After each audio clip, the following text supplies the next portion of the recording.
snow-soaked streets of Martinez. 10:18 in the morning, day 2. We're attempting to get into the harbor area, currently under Union Guard, in order to speak to the leader. And the path is laid to get back there by accepting some distasteful ideals deep into our brain, and we are searching desperately for the way back there. The only lead, if memory serves, is this boarded up door, which may lead to the rooftops, some goodies, some real, and perhaps to the harbor. Otherwise, I wouldn't know how to get there. Good afternoon. You're about to start baking/making treats. I am just in time then. I'll be right there. So nice to see you. Let me make sure my audio is working. 1 second. Oh, it's catching up. But it should be fine. So, I think I have very low chances. An inconspicuous pile of the roofing material Eternite. Because my perception skills, lacking. Quite poor. However, we could just Baldur's Gate 3 our way through. But that always seems distasteful on a first run. Cheating the system, how dare. Let's just try our chances. Because it's nice and orderly. Well-laid pallets. Oops. Loading the game. Good afternoon. Hello. Nice to see you guys. Welcome, welcome. I hope your holiday proper was a success. That you are perhaps bursting with cholesterol. That is my greatest wish. An inconspicuous pile of the roofing material Eternite. Yeah. Because it's nice and orderly. Well-laid. It's going to continue happening for a while. Genuinely, I don't know if it's going to get us anywhere whatsoever. We'll try one more time. And failing that, I'm sure I'll move on. We have other areas of investigation to track down. I just sure would like to get back there. An inconspicuous pile of the roofing, because there's a secret door hidden behind the panels of Eternite. What do they say about third That's time? why they're too orderly. You're charming. That's what they say. I hear it on good authority. You there, you all, charming. There's a hidden door. Pull the panels aside. There it is. You see a shabby little door. Oh, there's no reason to insult the door this way. Well, that was satisfying as hell. Kim, take my hand. I'm scared. What is this, then? A tool shed? Let's investigate. Let's. Still waiting for you to take my hand, good buddy. I'm very cold over here, very shivery. Fine, we'll go without. Into the shed. What have we here? Delicious. A jar full of coins. Likely belonging to a child. The poster says, "Get out of the way or get f***ed up." That's a little rude. I accept it. A silver plate with traces of bone yellow powder. Be still, my beating heart. It's amphetamine. Sweet amphetamine. The lieutenant isn't studying the powder in the mirror. He's studying you. What you gonna do, partner? You interested in that amphetamine? His gaze seems to There's say. a good vague way to ask where he stands on drug use. Professionally, I mean. Is there? I wasn't thinking about taking it, I swear. I was just thinking about justice. Vengeance. I've heard amphetamines make you a really good detective. Are you a really good detective? That's not so much vague. That's not what I would classify a good vague way. Let's say someone has taken narcotics here. Perhaps the police should interfere, but not in the sense of taking them ourselves. Perhaps not. This is below our pay grade, detective. However, He points to the ladder in the corner. Continue on, see then. that ladder there? It's probably another way into the industrial harbor, no? The secret Sweet. path the local kids use. Thanks, local kids. I guess amphetamine-riddled local kids? Thank you for this. Alright. No need to take the amphetamines. What's this chair? Cured pig's head. It looks mummified. Not quite the chair, but thank you. An empty tube of magnesolum, magnesium supplement. I'm really surprised that held my weight. Alright, finally made it up to this jacket. Good. I don't know how we'd make it there. Ah. Sneaky little path. Ooh, there's stuff here. Wait, Kim, wait. Don't go past the stuff, Kim. I want that one. I want the one right there. Why aren't you letting me have it? This doorway is going to collapse soon. Let's get through it quickly. Restoration pillars keep the ruins together. Grand Coron 37 for my postcard collection. Show me. There must be somewhere I can hang these postcards or trade them in or something.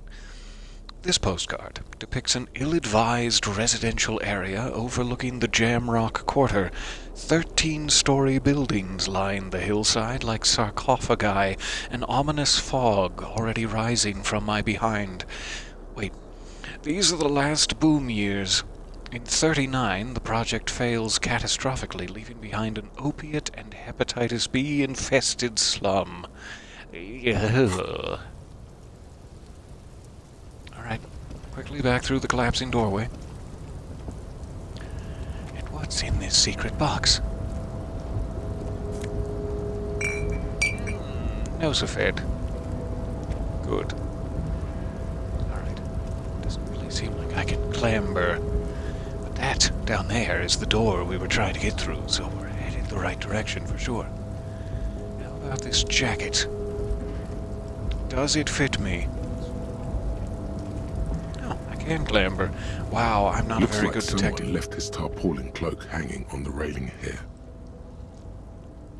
Look, Lieutenant. Point to the flapping cloak. Someone left their cloak behind. Yes, it's probably yours. It bears the RCM insignia, and Oh. you have a habit of being careless with your equipment. That's true. He judges the drop. You could probably make the jump. You look like you've done some track and field in your day. Are you setting me up for failure, Kim? Savoir-faire, 3%. Ouch. That's gonna hurt on my ankles. Do you really think this cloak is mine? Should I go for it? Jump? Let me look around first. The wind is aggressive up here. The lieutenant looks at the enormous crane towering in the distance over the container yard. I bet every one of those containers is filled with real, just begging for an owner. The look in his eyes is a mix of the engineer-like interest and the wonder of a 6-year-old seeing a horse for the first time. Motherfucker, now that's a huge crane. It's just a machine, Lieutenant. Like a giant hammer or a pair of pliers. Nothing to see here. Now let him have his moment of wonder. No need for me to His eyes trace the crane's contour, as if trying to memorize its majestic shape. Then he notices your gaze. Big fan of cranes, are we? Yes. We were in the middle of something. Your cloak. It's nice to know what gets Lieutenant Kim's heart a-racing. Do you really think this cloak is The mine? cloak? I do think it's yours, yes. As to whether you should go for it, He looks over the ledge at the cold pavement below. It looks slippery and sharp. The sort of thing that once you fall down after shattering your ankles will definitely bruise your tuchus. Well, it doesn't seem too dangerous. 2 meter stops. Whenever you're ready to do it, I'll be right behind you. I have no doubt that you can make the drop. That's not what I'm worried about The here, cloak Lieutenant. looks like a bag of goodies floating in the wind. Who knows what its pockets may hide? All right, let me check if I have something that is limiting my savoir-faire. And then perhaps this is a time to use our emergency skill point. My shoes are limiting my savoir-faire due to their ridiculously high heels. And my pants. So if I go pantsless and barefoot, we might have a better shot.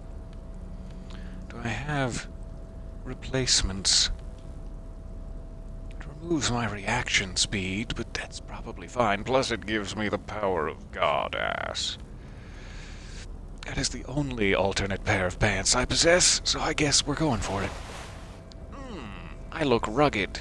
I'm ready to do a truck commercial. 2 indirect modes of taxation. I still don't know what that means, but it is my only other pair of shoes. So there. The luxury of fine things. Just look at those black monk straps. After spending an entire day hustling, who's to say that you didn't deserve a pair of ridiculously expensive shoes on your tired feet? It's a fashion faux pas. Discard the thought and the shoes. No, I need these shoes. You're right. Beautiful things do make people happy. Beautiful things give you a rush. It's power. Crafting your style, draping your flesh in silk and leather, deciding how to present yourself to the world. This is about to get out of hand. Straight from one addiction into the next. I am a clothes horse now. Remember, when they come to take it away from you, you worked for those shoes. Whether you like it or not, wearing these shoes has made you more liberal. Ultra-liberal. Thanks, shoes. They're either a gateway drug or a booster pack to get you deeper into free market ideology. I was not expecting this sort of rabbit hole to spin off from the shoes. Alright, what else? The pockets of these new jeans are perfect for sticking your hand into. Makes you look cool, calm, and collected. Oh, As your hell hand yeah. enters the pocket, your fingers brush against something, soft, yet crinkly. This is a good hint that I should be putting on every article of clothing I possess at least once. There could be things in the pocket that I'm unaware of. Hey, it's a chewing gum wrapper. It reminds you of the fruity juice of apricots. You should inspect it closer if you have time. Something about the wrapper's texture is familiar. Taste it with my tongue.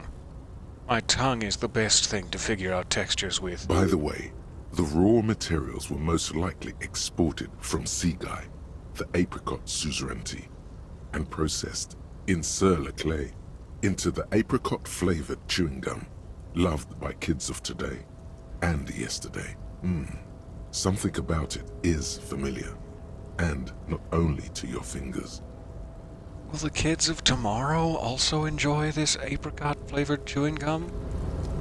Or are they completely uninvolved? I feel like we're leaving out the kids of tomorrow. Alright, I have that photo of the tattoos from the corpse, and chewing gum wrapper. A gleaming chewing gum wrapper found in the pocket of the laborer jeans.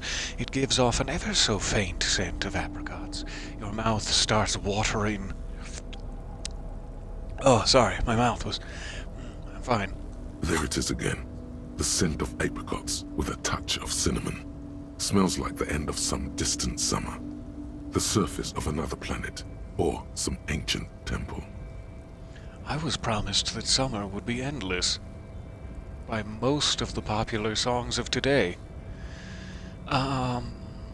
Take a deep, deep breath. Yes. Bitter, citrus, sweet.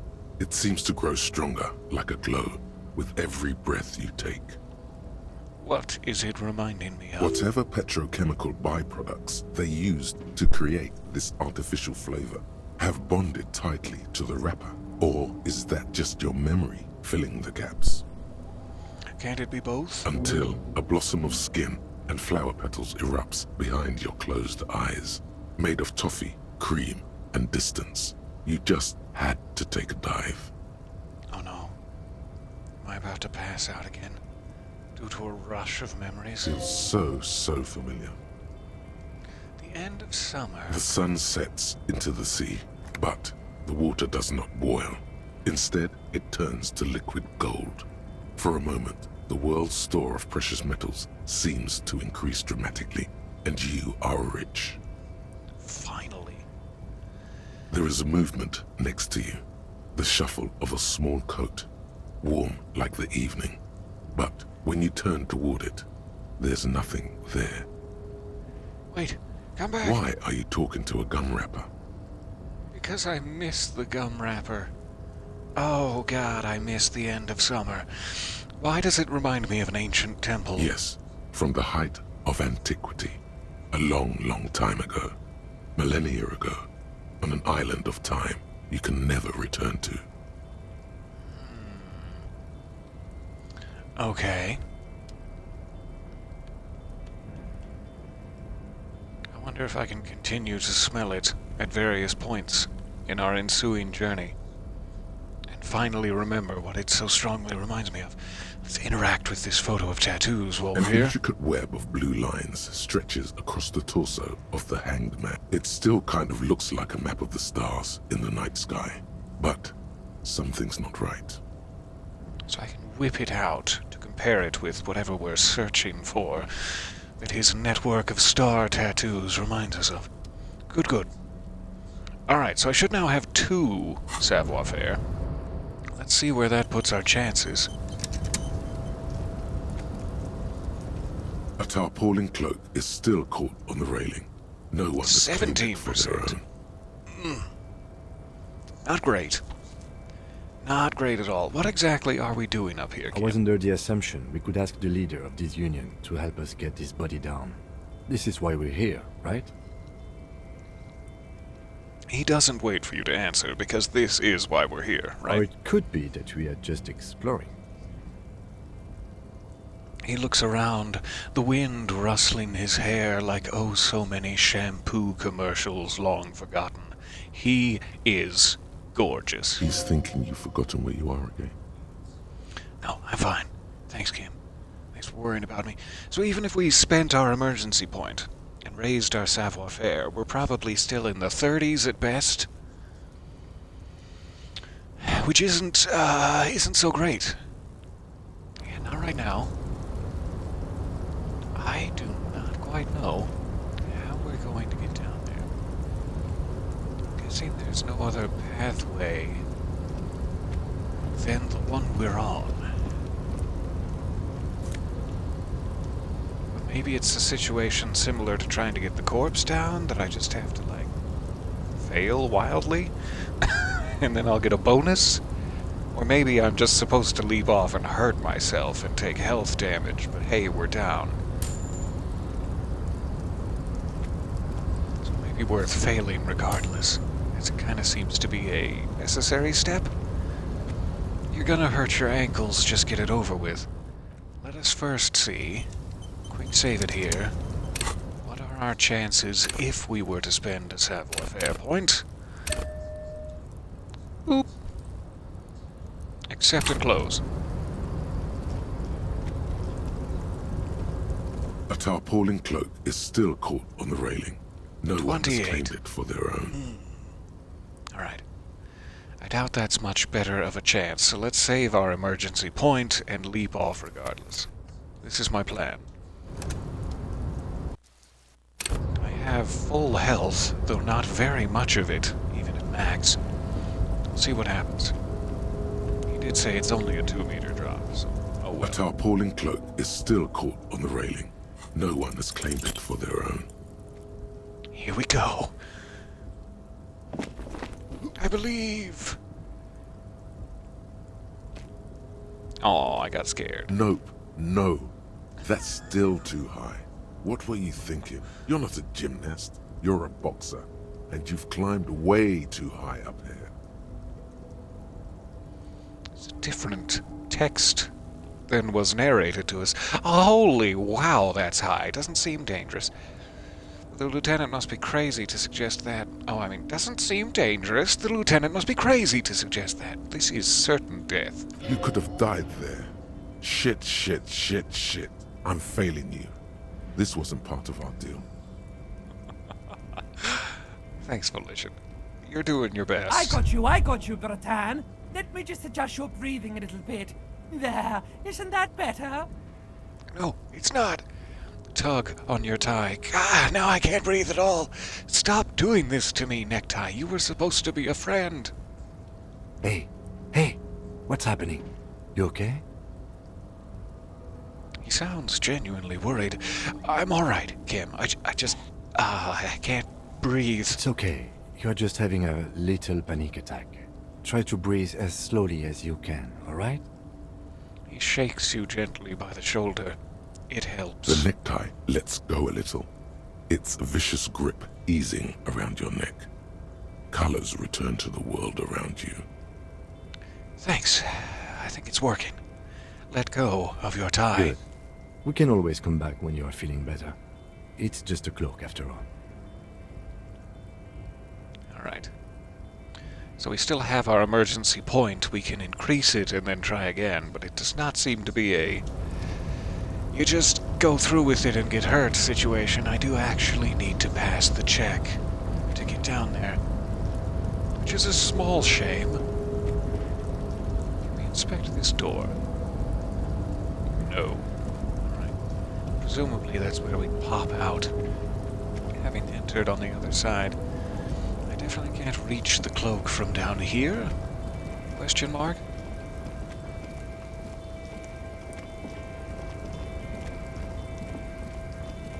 Seem quite high from down here. Not a thing. Alright. So I either need something that increases my savoir-faire significantly, or a couple of points to even bring us to like a 50-50 kind of situation. Can't put more points in a skill. Drugs raise learning caps, but they are bad for your health. I get that impression, yes. So we could check, say, the clothing merchant and see if any of those sunglasses, etc., increased our savoir-faire. We'll get ourselves to 28 with a point. Otherwise, we're pretty stuck.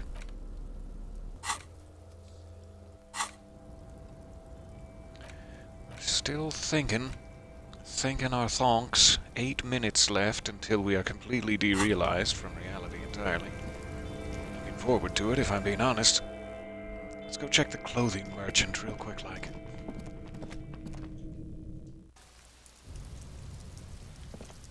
As I kinda thought something we picked up, but did not purchase. Increased savoir-faire. I very much would like to speak to the person on the rooftop there, as they seem mysterious. I probably have to open the secret passage of the whirling in rags in order to get there. This seems like a dead end already. I do, after going through the shack and rooftop, have enough money for my rent this evening, which is progress at least. So now we have 3 spendable dollars for the first time in a while. What was this jacket? You keep coming back. That's good, officer. Keep browsing those clothes, keep saving that economy. I love this guy. Okay, so itchy pants remove our savoir-faire, not something I want to engage in. We can look deeper into the pile of rags for other clothes, but it's locked for the moment. How about sunglasses? The shine on these sunglasses lasts a lifetime, officer. 100% guaranteed. Neither of them increase savoir-faire.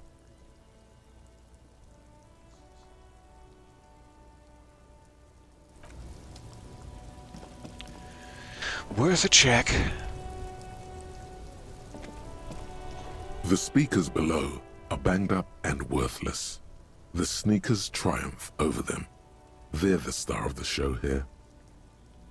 Sneakers 2, not what I need. Sneakers 2, I'd love to see that. Their voices are their passports. Verify them. It seems his friend has finished the salami and left him in the dust. A rusting control panel with loose... This panel usually closes. No need to pull the lever again.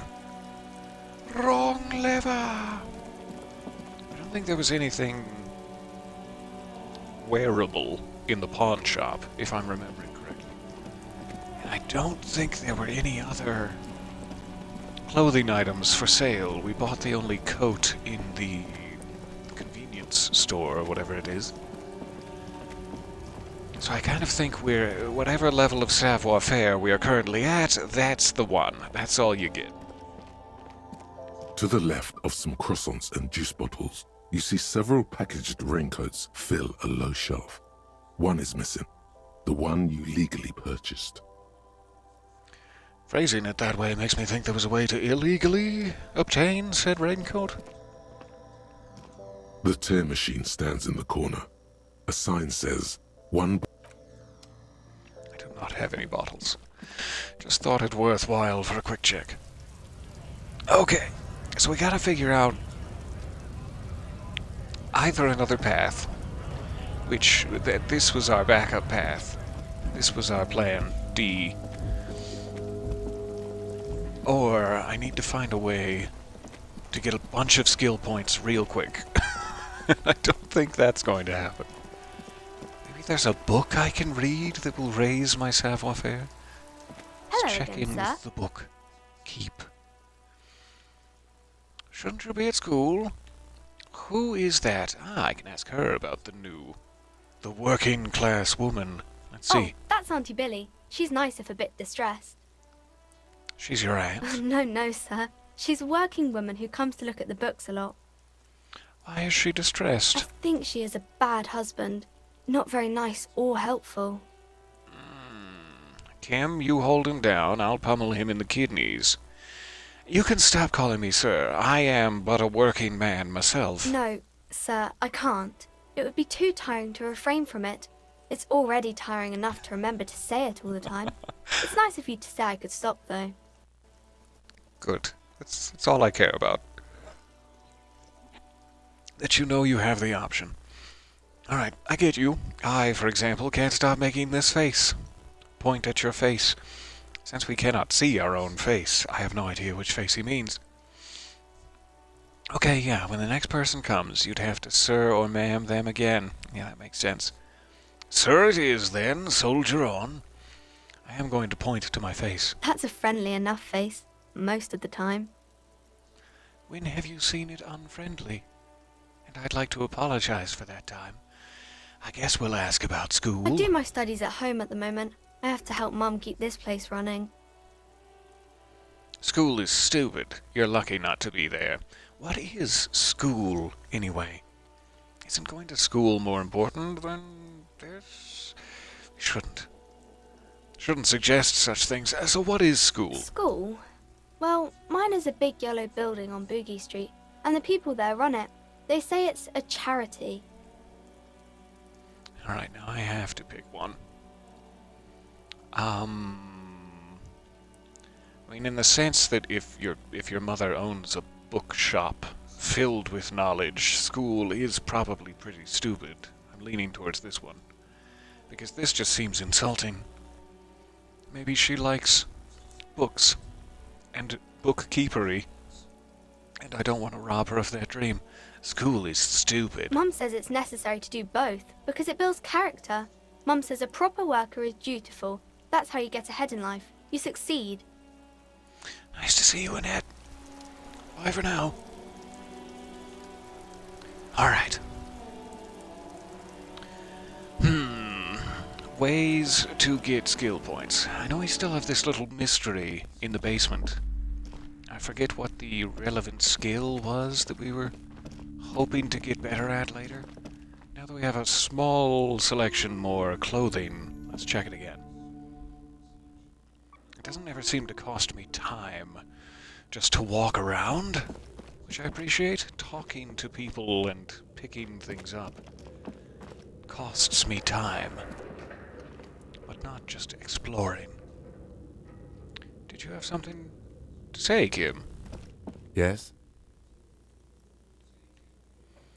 I mean, we have much better chances of this than anything else. Maybe that would give us some experience.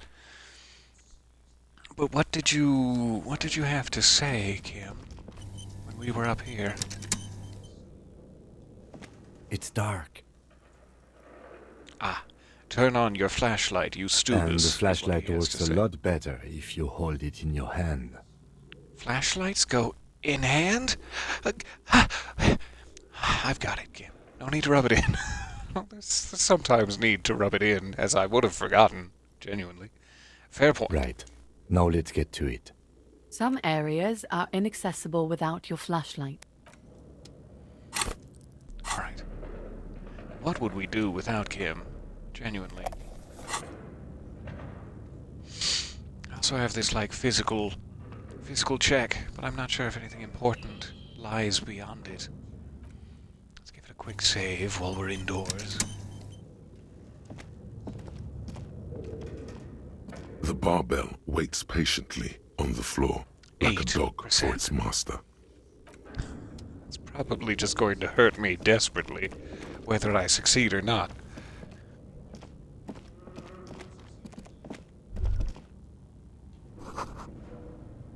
Poor animals. No rest for their bodies after death. I mean, that's like the only good thing about death, is the resting. And we've robbed the animals of this? I'll never forgive. Alright, we go upstairs. We've already investigated this somewhat, and we're waiting for like a passphrase, right? I don't think I've seen anything similar in our travels since. Look at this back closet real quick. This back closet. Nothing in here. So this would definitely get us some experience if we can figure out that passphrase. This leads to the basement area. Let's go upstairs first.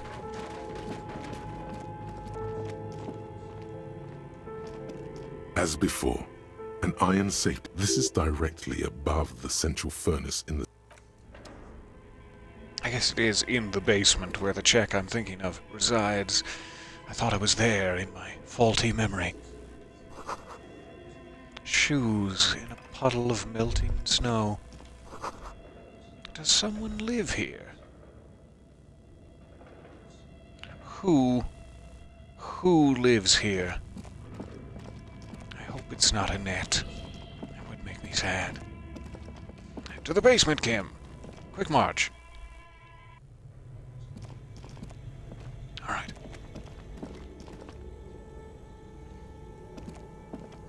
A thick layer of coal dust covers the furnace, coloring it pitch black. I have no idea what the consequences / result of smearing my hands with coal are. Kicking it with my foot probably gonna cost me some health points. And 42% chance of yelling hello successfully. Hello? It seems easy enough. Do we have anything that increases physical instruments? Boop.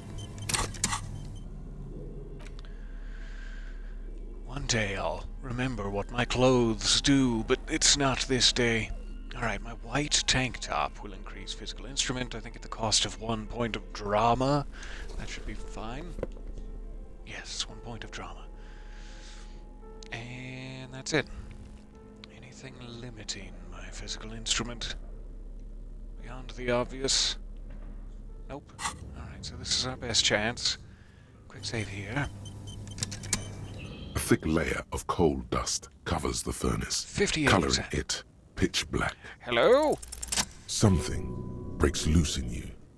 A mighty bellow echoes throughout the chimney's depths. The chatter of tiny voices above suddenly cease.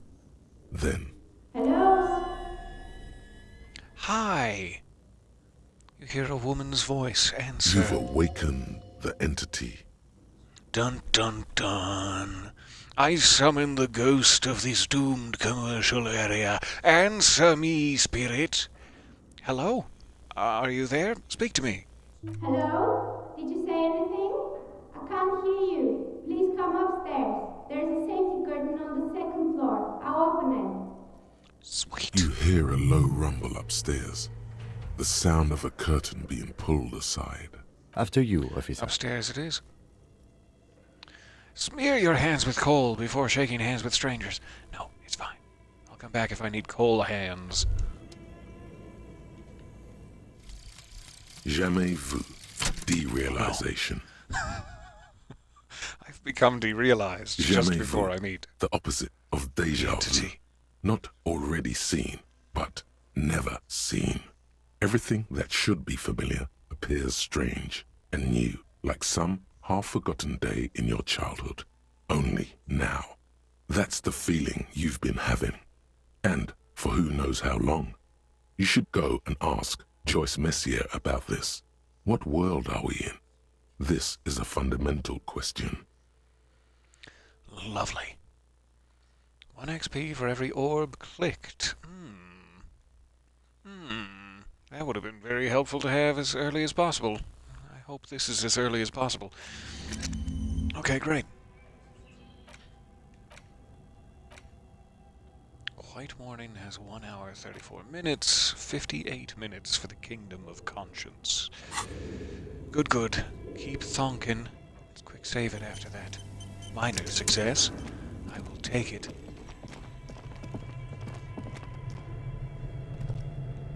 Use the stairs. Use them. There you are. Alright. Back up to the curtain. Entity. I come in peace. I bring cheese nips as a sacrificial offering. This tray is full of dice. Colorful polyhedral dice. Hundreds of them. I love this lady already. The candy dispenser has been repurposed to contain thousands of dice. Hi, you're my new favorite. Hello, I'm Nia. A bird-like woman sits on a throne of tools with emerald light shining through her hair. Did you try knocking on my window? I must have missed you. I've been listening to my Melius. Oh, that's no big deal. I just went down to the coal chute and shouted with my impressive physical instrument. So what kind of die are you looking for? I'm looking to die, well, just as quickly as possible. Painless, if possible, also. That'd be nice. Could this be the malicious entity? Perhaps it's wise to go along with this masquerade for now. I love the fact that you can't really be sure. And, like, perhaps based on your decisions in-game, certain things that seem supernatural genuinely are, but if you choose not to believe it, they're not. Not sure how wide-ranging the system goes. She's got a direct view to the backyard. You should interrogate her about the lynching. Secret witness. Hold on, what do you mean by milieus? Yes, a Melia is like a call-in station. You need a two-way radio to access one. That's why I have these. She pats the headphones on the table. Mostly, they just teach you to swear in different languages. But some of the stations can be quite interesting. I was so absorbed, I must have missed you knocking. You must have me confused with someone else. I haven't knocked on your window. Good point. Why are you asking me about dice? Never mind, I'll be back later. Let's see if she knows who knocked on her window. Then how did you get inside? By the south entrance? You know what? It doesn't even matter. What matters is that you're finally here. Let's talk dice. Did you have something specific in mind? I sure do. Something with a glitter core. I'm a novelty dice maker. Tell me the name of your role-playing system and I'll make the die you need. That's why you're here, yes? Why else would I be here?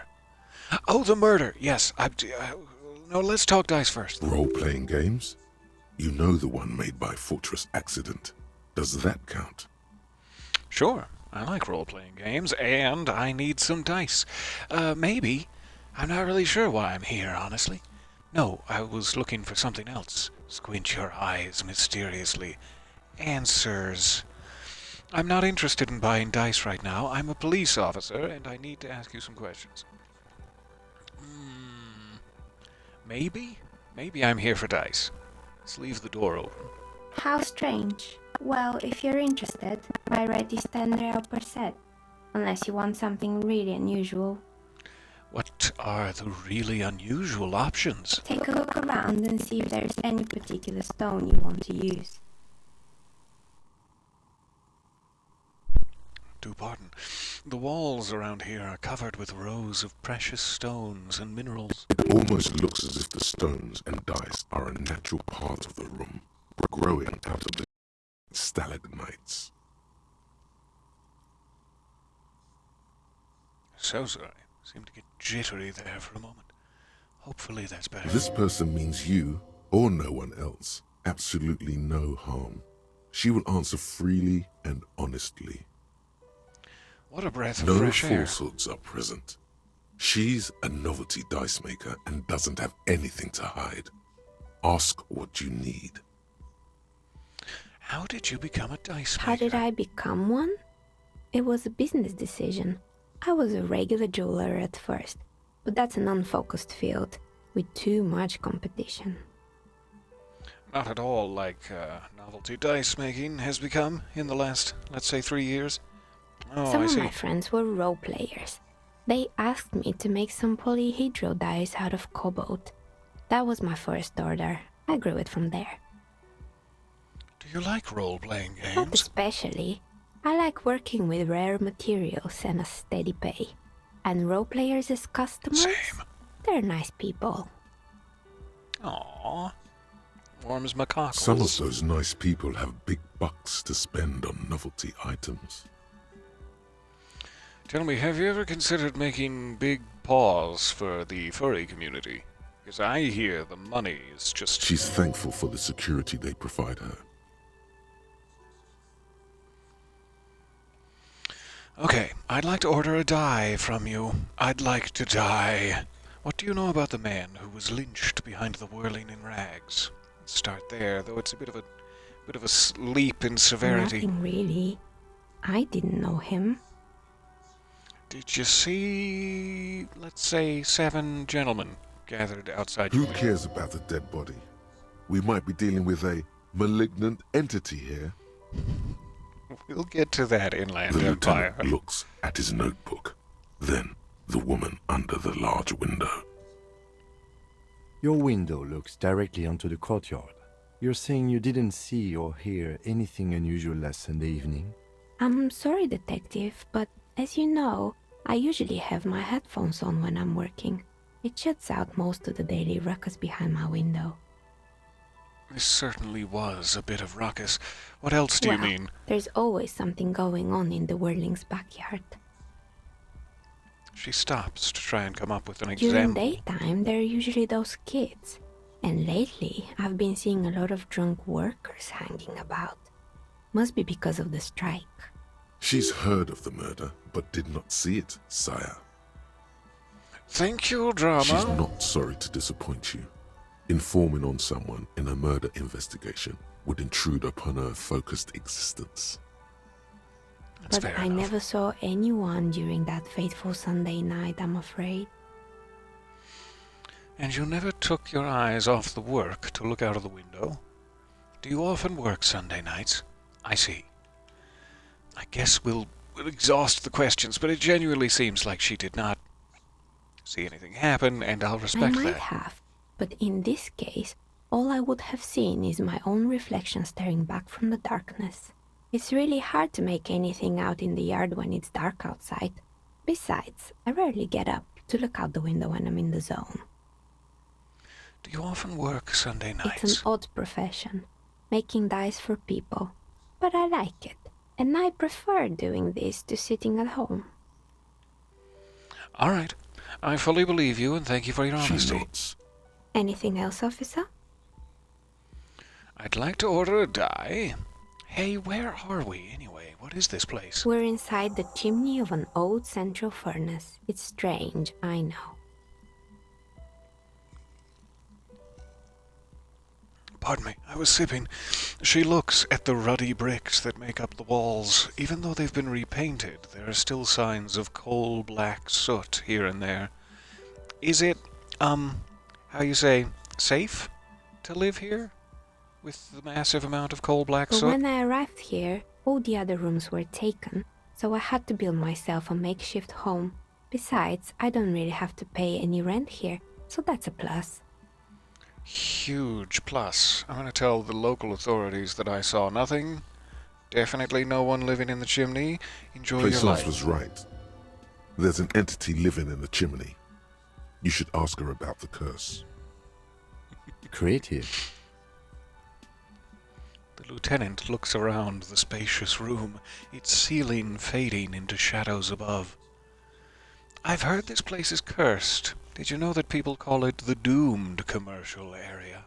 I've heard the stories, but I don't think those stories are true. Wait, how do you explain what happened to all those companies then? Or, Plaisance is the one who sent me. She's convinced that the place is swarming with malicious energies. And follow-up question, would you like me not to tell her that you're here? Plaisance, the bookshop lady? I've heard that her business is doing rather well. Have the energies spared her somehow? Ah, she's a wise woman and has purchased Seminese trinkets protecting her against the curse. Actually, the bookstore isn't doing that well. There are hardly any customers, and she has to exploit her own daughter to keep the company going. The curse is just biding its time. Wow, I said it weird. The curse is just biding its time before it strikes again. Sooner or later, everyone will fail, even her. I don't know why the bookstore hasn't gone bankrupt yet. That's what I'm here to investigate. I guess this possibly seems the most honest. I genuinely don't know, or don't remember if the bookstore isn't doing well, but given her seeming desperation for me to purchase a book, any book, I could probably make that leap in logic. And exploiting her own daughter to keep the company going... kind of? I never did keep track of how late dear Annette has to stand out there, but it's probably later than child labor laws allow. I'll be honest. All right. But it's not just the bookstore that's still up and running. What about the whirling in rags? Some people say it's part of the building complex. Really? Do the secret passages connect them together? You could say so. Both houses were built at the same time and under the east of the Commerce Central project. Oh, yes, but it's a separate building. The malicious energies can't reach there. No, the whirling isn't doing well either. Its waitress just took off, and customers have trouble paying bills. Customers, quote unquote. I have trouble paying my bills. You're right, the whirling doesn't really look like it's cursed. It kind of does. It could be cursed. Judging from the state of the bed alone, which, again, mostly my fault. The whirling isn't doing And well then either. there is me. She sighs, looking at her messy work table. All kinds of tools lie there, scattered, from knives to carving files to wire I've cutters. been here for 14 years, selling novelty dice to role-playing enthusiasts. Not exactly a million-real business idea, yet somehow I've survived despite the talk of malicious energies. Strange. Maybe it's just because she's so talented that she's been able to woo the curse. Ah, that's probably it. Curse wooing. Plaisance thinks it's because you're the source of it, a malignant entity. And she has a right to know, but I don't want her to feel as though I've accepted that as fact and I'm accusing her. It's because you're competent and dedicated to your craft. The curse doesn't affect people like you. Or, hey, the curse will get to you. Have no doubt about it. It just doesn't care about earthly time frames.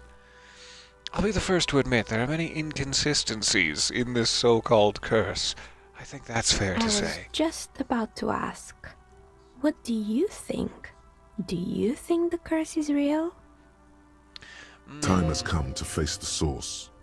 Fear not, for the forces of the universe are supporting you in this psychic quest. Thank you, Inland Empire. Keep them close. I think it still might be you that's causing this. Narrow your eyes very mysteriously. I'm starting to see that there is no curse, only business decisions and natural market fluctuations. Honestly, I'm still not sure. This world is a puzzling place. So this is like what I was trying to describe earlier. That it's like, I don't know if you're in control of your reality. If you believe that the curse is real, does the curse then become real in the game? Or is there a right answer to all of these things? From the knowledge I have of the area and the general financial state of things, I think it's fair to say that there's probably no curse, and that everyone is struggling in this part of town, / in this town. And it's probably not a malignant entity at all, but if that removes supernatural elements from the world due to my skepticism, I'll be sad, because I want the world to be a magical and fantastic place. But I don't think there's a curse. Exactly. Truth is always so disappointingly mundane and boring. But I'm glad we got this sorted out. Anything else I can help you with today? Yes, I'd like That's to all die. she has to say on the subject. She's been thorough and truthful, as far as we can see. Plaisance is not going to like what you have to tell her. That's fine. I can shiver it out. Why hasn't her business failed? Is she some sort of magical leprechaun? Immune to these things? Interesting that there's still a route of supernatural exploration left open to me. I appreciate that. Do you know what happened to the other tenants? Everyone else is gone. Less. Are you interested in anyone specific? That role-playing radio game maker, Oh, yes. quite a lot of them spring to mind. What's up with the broken windows? Did someone here make stuffed animals? I saw mounts lying around. I found creepy mannequins. What's with all the rotor blades and skis? I found a strange machine. There is a terrifying taxidermied bear in the cellar. I want to know about all of these things. I found a strange machine, I think would be the role-playing game company? Fortress Accident, the radio game studio. Yes. She closes her eyes as some remnant of a memory lights up her She face. likes them. They were an interesting bunch. We talked about role-playing systems every now and then. Once, I even saw two of them get into fisticuffs over Wirral. They certainly took their work very seriously, even if they seemed to be chronically liberal with their schedules. What do you mean? What The happened? usual. They ran out of money and couldn't get the project done on time. What went Well, wrong? I did hear them talking at times. She looks at the hallway as if she can still hear them chit-chat behind her curtains on a cigarette break. They seemed to believe they were historical individuals on some grand quest. She sounds almost mocking when she says that. From what I've seen so far, the project did look quite impressive.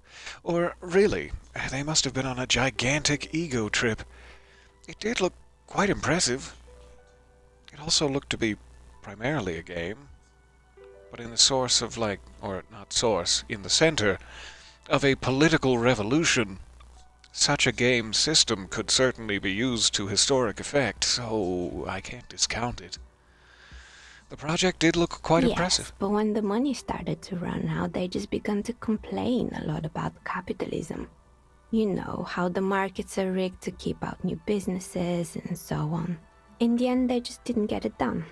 They didn't have enough willpower to produce something truly historic, and to show up to work on time. Perhaps more importantly, to even show up to work on time. Well, showing up to work on time is incredibly hard. I speak from experience. Oh, that's too bad. I would have supported them. The project looked great. You're right. They should have just tried harder. They had everything needed to succeed. It is too bad, and the project did look Not great. the wisest decision. You would have lost all your savings. That's true. She tosses a pair of dice on the table. One of them stops near the edge of the metallic The desk. dice is black and filled with little silvery flakes, like snowfall.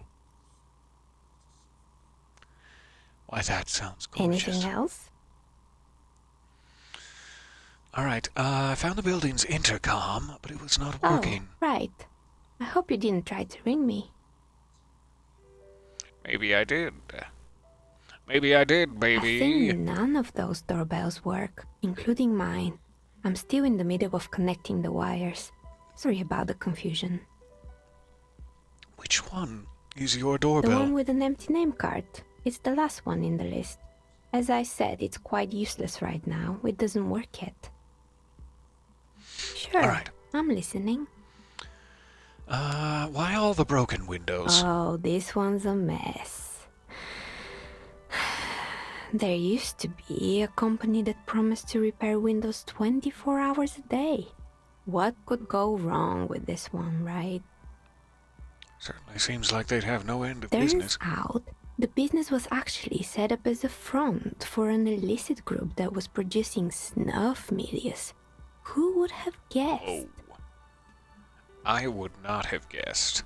Dear God. What's the snuff milieu? And they never cleaned up the debris either. Now it's just littering the hallway and I have no idea how to get rid of it on my own. I love these options so much. Oh, cool. Very cool about the debris, but what's a snuff milieu? It's a Sub Rosa radio station that broadcasts real murders with real victims. Some people pay good money to get off on it. Mm-hmm. Are they called the, No Sleep podcast, is it? Nothing changes in her tone as she says that, as if it's just another piece of information to lay out for the world. Don't worry, the ICP has a separate division that deals exclusively with unlicensed sub-roses. This isn't our problem. Oh, thank you, Kim. I'll just not worry about all the snuff programs going around then. Thank you for putting my mind at Good ease. luck with that. It's not easy catching those perpetrators.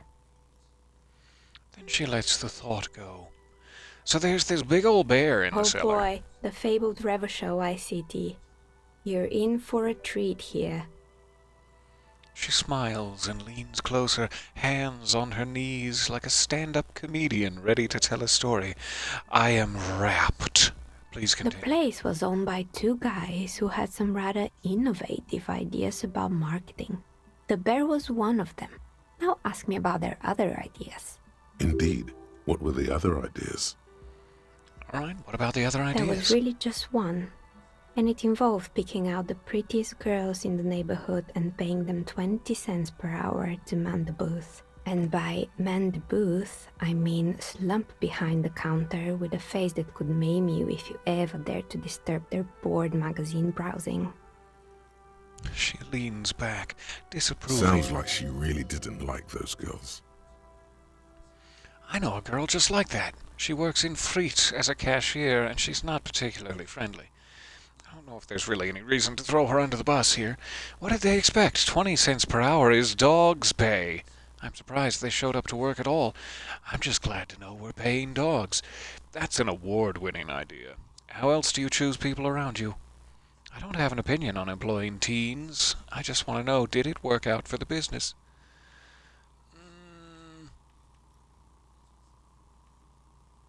None of these are great. None of these are great options.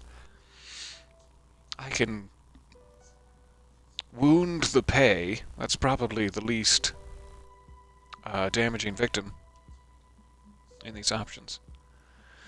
Let's do Oh, that. but they did. They did show up to work, and not alone. There were also acne-ridden girlfriends and gorilla-like boyfriends loitering near the ice cream stand. Ew. And they already had the bear. She closes her eyes as if remembering something painful. What about the bear? The bear. This is just an advertisement for that Hulu program at this point, I think. And worthwhile. Please go watch it. She repeats, pressing thumbs into her temples like trying to suppress a headache. It didn't work out. Of course not. The bear was terrifying. No one wants ice cream guarded by a hostile apex predator. To make matters worse, the fridge didn't work too well either, and half the ice cream came out malformed and partially melted. Eventually, Ravishell Ice City lost the price war to its rival, Glace 5000.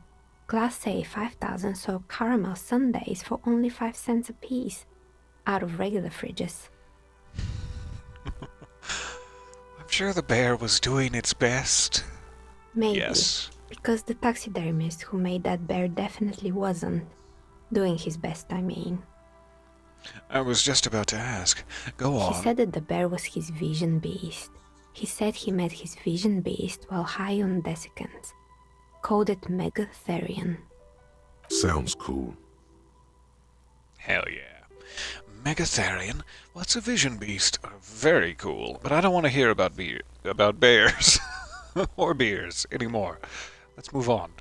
Oh, I'd like to hear some more Megatherion. Megatherion. A mega wild beast. What is a mega wild beast? It's an imaginary beast that guides you through life by telling you to do more drugs, mostly. Have some more desiccants, taxidermist. Thanks, The Megatherion. horrific necktie tightens around your neck, strangely excited. But it doesn't feel particularly fun this time around. Horrific necktie, you calm down. Hey, I've got a vision beast myself. It's this tie. I don't have a comment on drugs. Grab your necktie and mumble, "Not now, you beast!" I don't mean to alarm the poor woman, nor Lieutenant Kim, but this is a very tempting option. I don't have a comment on drugs? No, I've got to do it. I've got to grab my necktie and mumble, "Not now, you beast!" Nothing. Do you ever feel like your vision beast is trying to blackmail the fun out of you? No, officer. I don't have a vision beast. Would you like to? I've got a very handsome tie for sale here. Just 20 real. Normal people don't have vision beasts. Only drug-addled madmen like the taxidermist do. Oh, of course. No, I'm a normal person, and I don't have a vision beast for sure. You're right about that. What about horrific neckties? Do normal people have horrific neckties?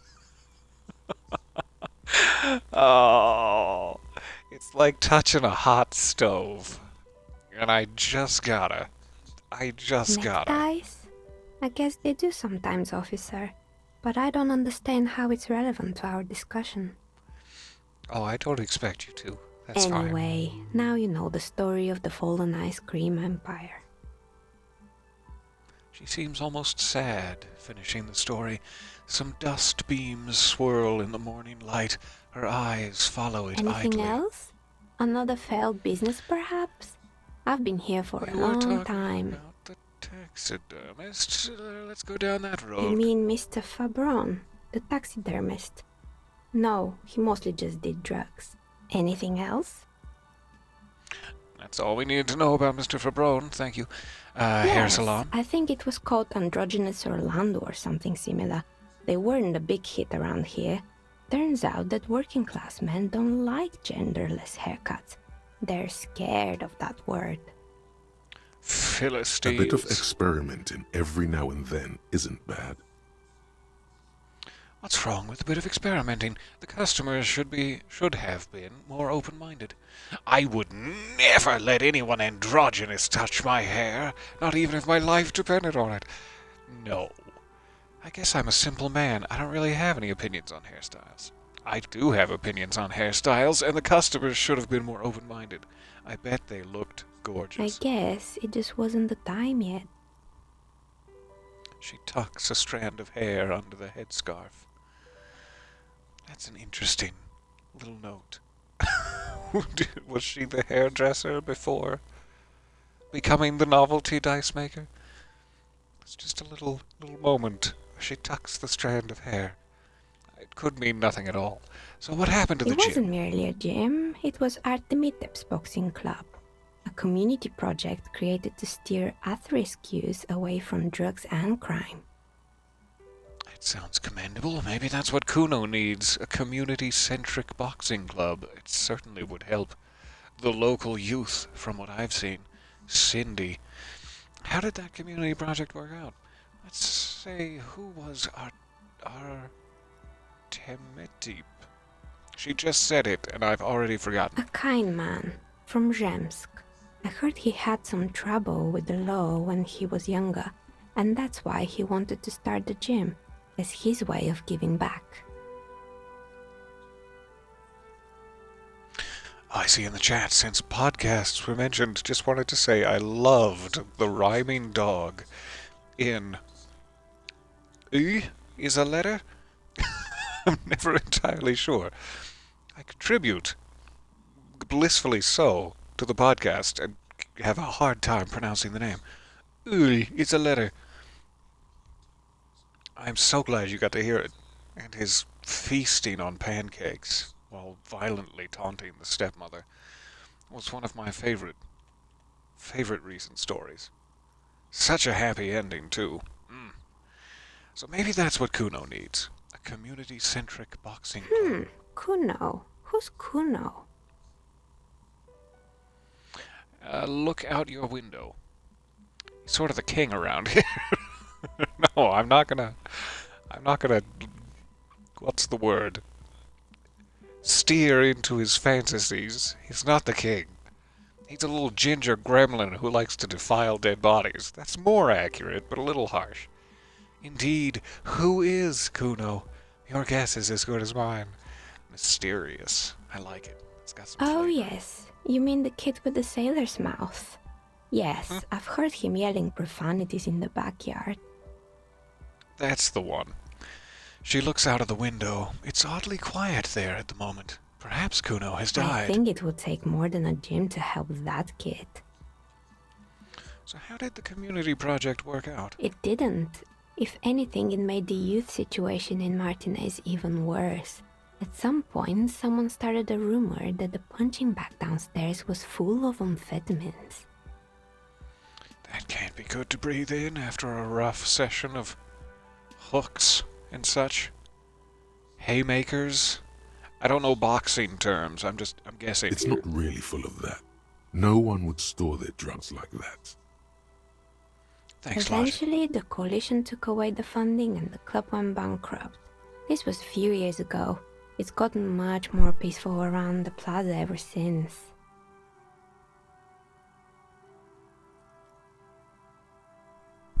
It seems like with a little bit more sober management, that could have been a good idea. I'm sad to hear it. So, I found creepy mannequins. There used to be a fashion atelier here, but I have forgotten the head designer's name. They were doing well for a couple of years, until the insect rights activists came. Insect rights? I didn't know insects had any rights. Or activists. Insects should have rights. But I didn't Yeah, know they the did. atelier didn't know it either. They produced a certain collection that used chitin among the materials. Apparently chitin is made in the Occident, where it's extracted from beetle wings. Those poor And beetles. you know how all kinds of political movements are big in the Occident.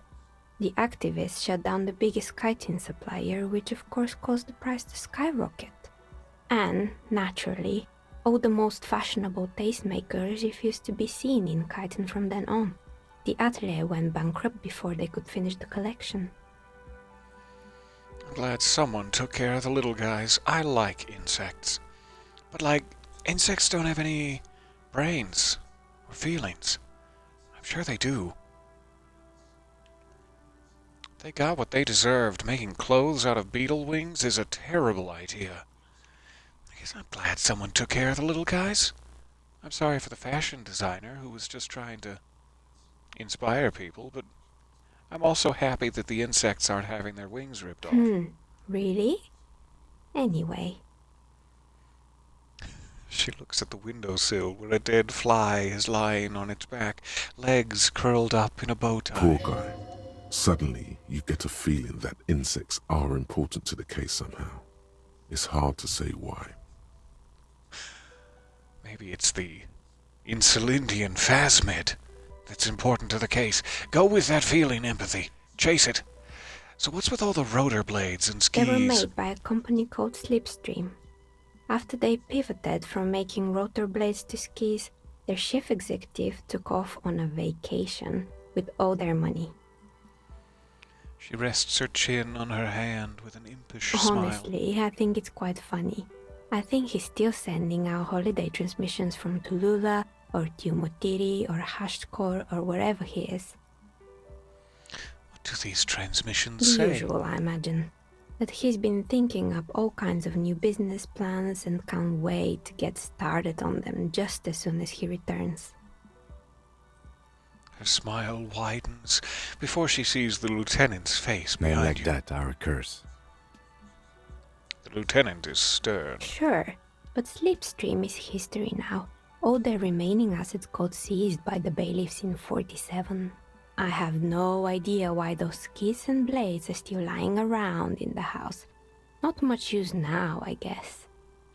So what you're saying is they're free?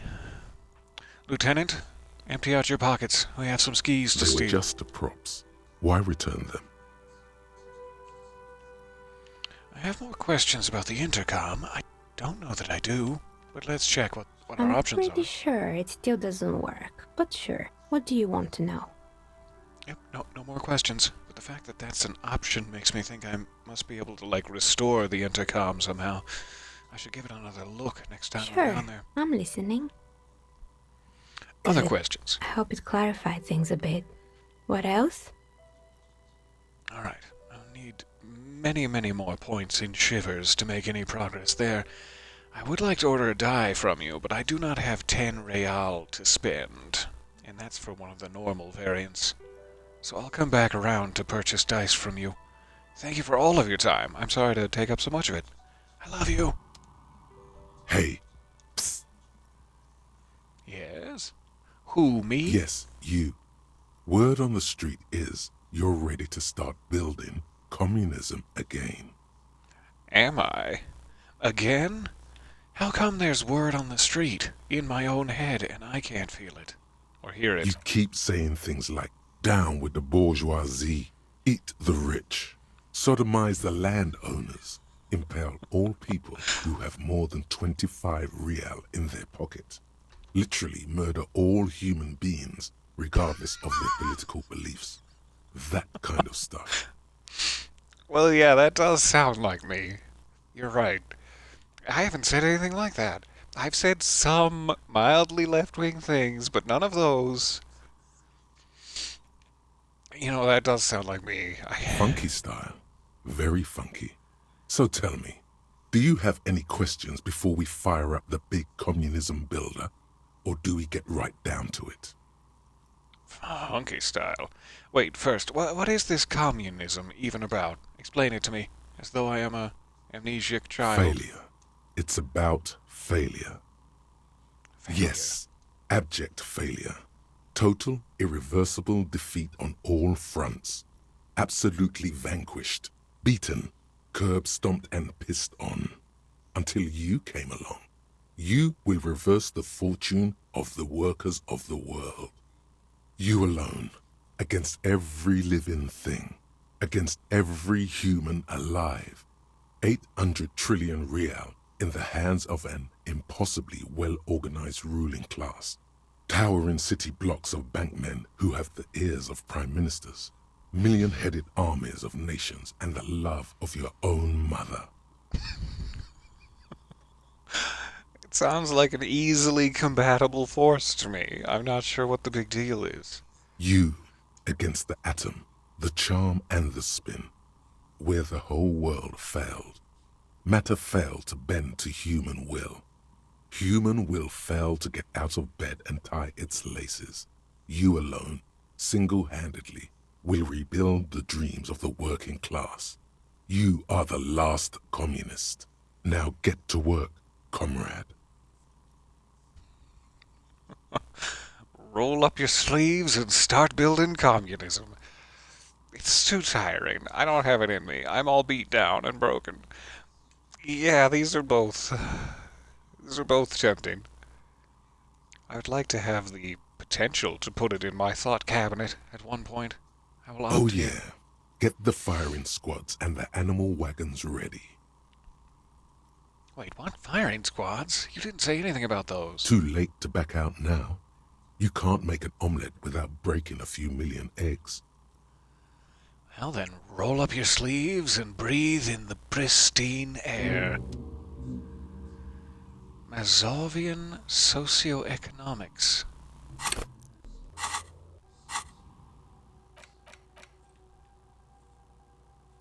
Temporarily removes 2 from visual calculus. That's gonna cut into my case-solving abilities, but oh well. People think communism was some crazy idea that had its comeuppance 40 years ago, a fever that shook the world, never to return again. They were right, until he woke up today, a spiritual corpse, responsive only to the call of Commodore Red, prostitutes, and Krasmazov. For him, communism is still a thing. He will single-handedly raise the commune of O2 from the oceanic trench where it has been resting, covered in ghosts and seaweed. He is the big communism builder. Come witness his attempt to rebuild communism in the year 51.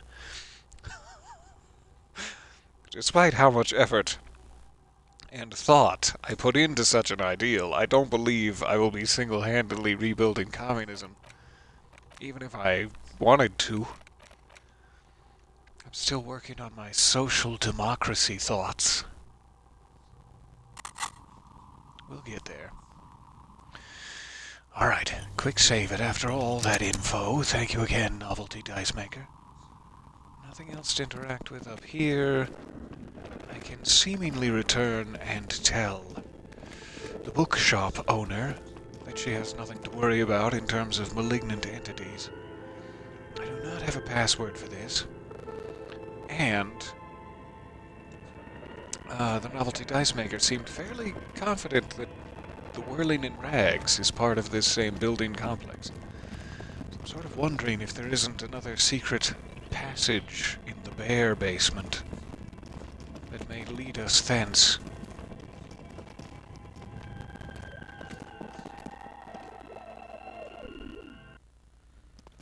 So I don't know how this conversation is going to go. Probably poorly. She's probably going to say some hurtful but true things and demoralize me into an early grave. You're alive and well. Don't keep me waiting now. What's in there? In that dark sarcophagus? The dark sarcophagus. Reset the audio real quick, just in case. I'm back. I reset the audio. The dark sarcophagus. Pause dramatically. Yes. How was it? Tell her how ghastly it was. You know it's what she wants to hear. I do want to tell people what they want to hear. It was a charnel house of failed business enterprises leeching life energy from this bookstore. I'm in no position to give out personal opinions. Or honestly, it's just a dump. Nothing to see there, just heaps of garbage. Someone should let the sun shine in. These are all fairly true. I'll tell her what she wants to hear. I knew it. Oh, such horrors that have been thrust upon us. She shakes her But head. what else did you find? Did anything survive? No, of course not. Have you located the entity? What I don't want is for Plaisance to raise some sort of ruckus and get the Novelty Dice Maker kicked out of her rightful chimney home. She has as much of a right to be there as anybody. So by telling them about each other at all, I'm a little worried. Got a few more questions about the curse, or I talk to the entity. Okay, but please, See only a if I few have any questions. other options. You wouldn't want to disturb the spirits.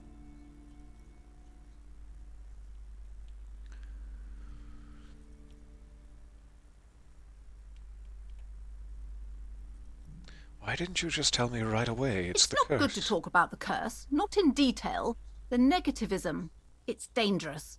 Talking about the void wraiths angers them. Wow. Void raves. You have new words. Hooray. And what about the wards on the back door?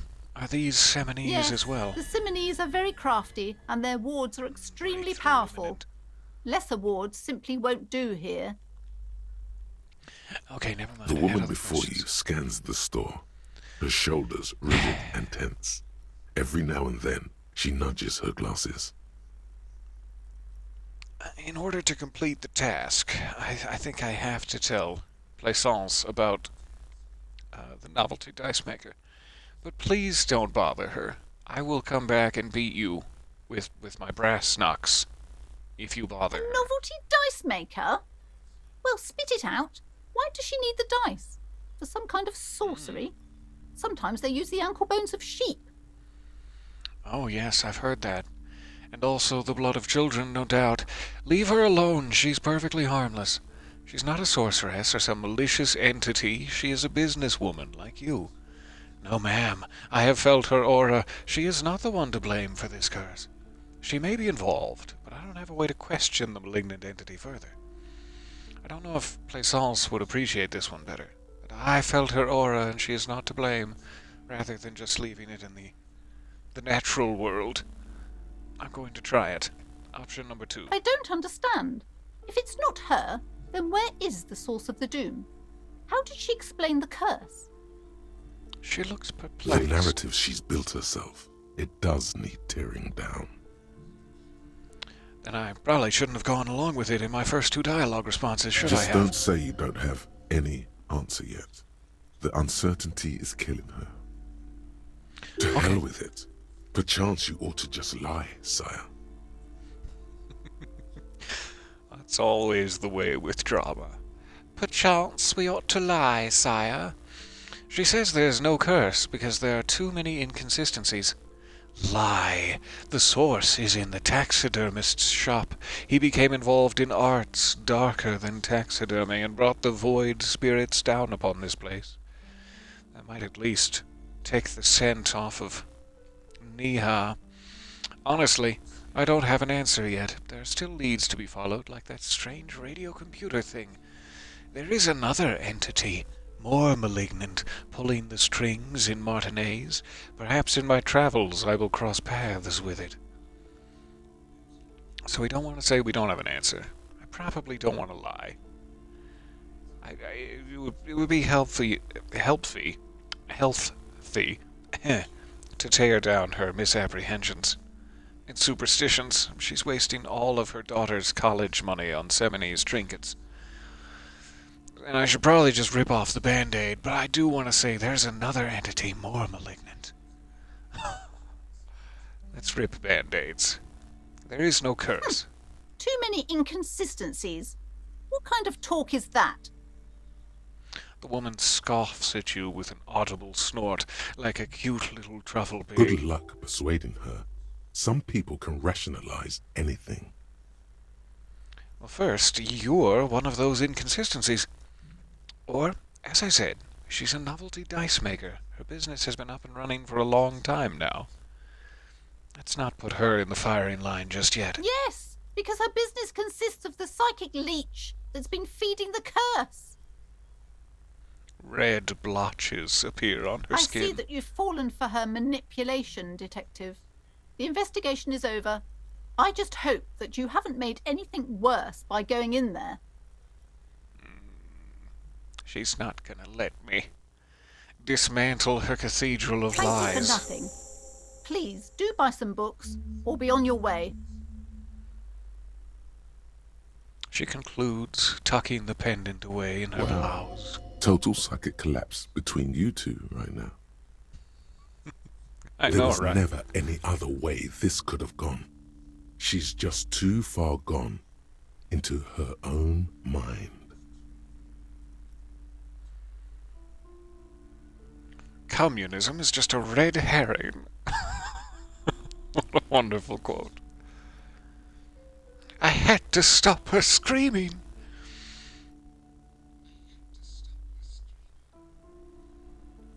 Alright, there's no other way this could have gone. Thank you for saying that, Rhetoric. I feel like there may have been another way that could have gone. But at least we got some I am experience out of sorry it. we had to disappoint you, ma'am. Can we go now? Yeah, we can go. Bye.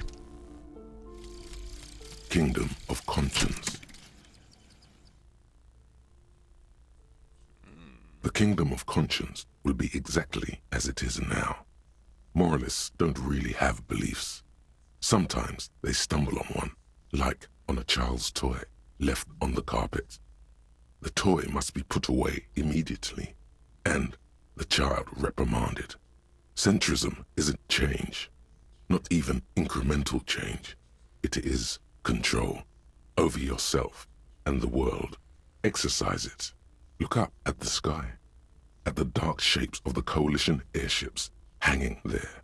Ask yourself, is there something sinister in moralism? And then answer, no. God is in his heaven. Everything is normal on earth. This seems largely unhelpful as a world philosophy. Look at the sinister airships hanging in the sky and think, is there something wrong? No. No, everything should proceed exactly as it is. Okay. So what is this giving me now that it's complete? Learning cap for volition and logic raised to 5. Moralist dialogue options heal 1 morale. So if I want to continue balancing perfectly on the political fence, this would continue to keep my morale high. I'm going to have to choose sides eventually, though. The information gathering phase cannot last forever. I do love this one that gives me extra XP. I'll take all the XP I can get my hands on. I'm sure we're going to come up against another endurance check that this will be tremendously helpful for. But since we passed having to sniff the body, I would kind of just like to free up a slot. We have two new thoughts we need space for, one of which is the apricot-scented chewing gum, which I'm scared of what that's going to uncover about my past and my past failures. And then we have the absolute glorious rebirth of communism. Just 3 hours and 10 minutes away. This one is a much longer thought at 5 hours. So what could I potentially remove?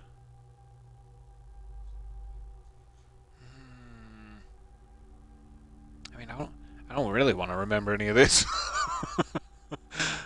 Any of my rigorous self-critique. But any time I fail something, it heals me, which the failure in and of itself could cause me damage. So it's like this might balance out a potentially fatal mistake. Having my rigorous self-critique enabled. I would like to remember the way home, also.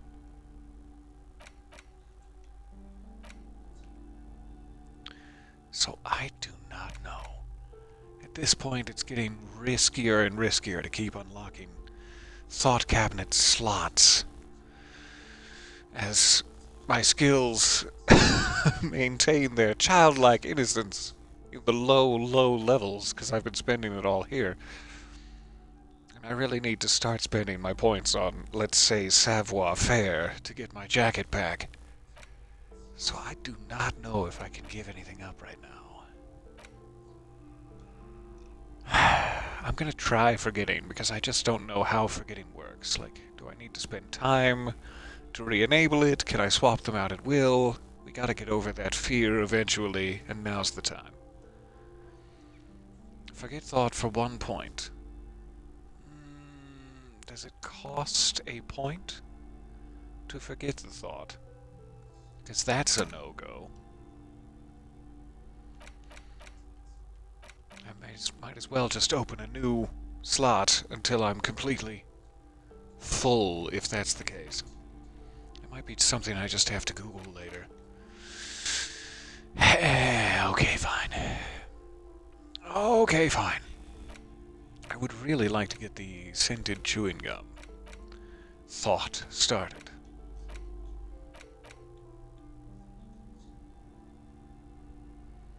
But I need that point for savoir-faire. And I am so torn. Let's head back to the jacket ledge and we'll make our decisions. Really good to have that resolved. Thank you for your time, Plaisance. Good to see you, Annette. Working class woman, you just let me know if you need me to pummel your husband. I'm sure you're fully capable. Let's check this intercom while we're walking past. An old call box with a matrix. East Delta Commerce Center. This must be the name of the doomed commercial area.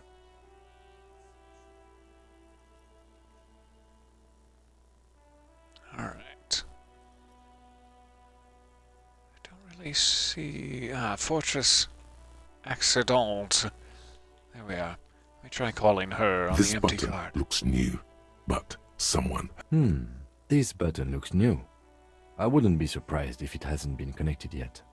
Is it the dice makers? He takes a step back, inspecting the other names on the list. I don't know if there's any power to the system at all. If pushing any of the buttons is worth it, or will they do nothing? Maybe continuing to push them will give me some idea about how to rewire it to provide power, or maybe it'll do nothing at all. An off-key melody starts playing after you ring the doorbell. Then a woman picks up the receiver. Why, hello. Please stop calling here. Grown-ups don't have time for your stupid games. It is She Plaisance. thinks you're the gremlin child. What would he say to this? Try to impersonate Kuno. No, nobody has time for that. Plaisance, it's me. I'm investigating the doomed commercial area, just like we discussed. This is the police. Please open the door. Sorry, I was just trying random doorbells. I didn't have anything important. Let's be honest. Please don't do that. Doorbells are not toys, and this one isn't even working properly. Please don't call us again. Thank you. A single beep indicates that the line has gone dead. Right, let's try the hair You salon. ring the doorbell. But what an ominous name for a hair salon. Doesn't bode well for anyone's hair. The boxing All you gym. hear is static, but no one answers the call. 24-hour You ring window. the doorbell, but nothing happens. The fashion You atelier. wait for a minute or two, but all you get from the call box is silence. No one answers the call. This one has been burned slightly, like my Looks emotions. like someone has melted half the plastic off with a lighter. The doorbell doesn't work anymore. Alright, You hear slipstream. static from the intercom speaker.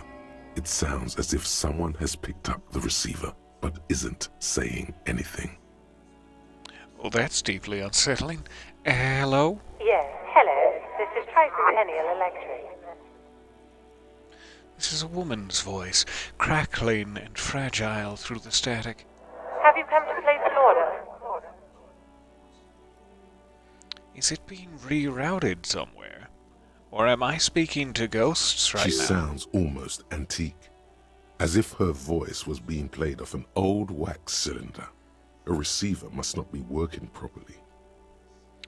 Hold on. Tricentennial Electrics. I thought I was calling Slipstream SCA. My God. The lieutenant exchanges a look with you.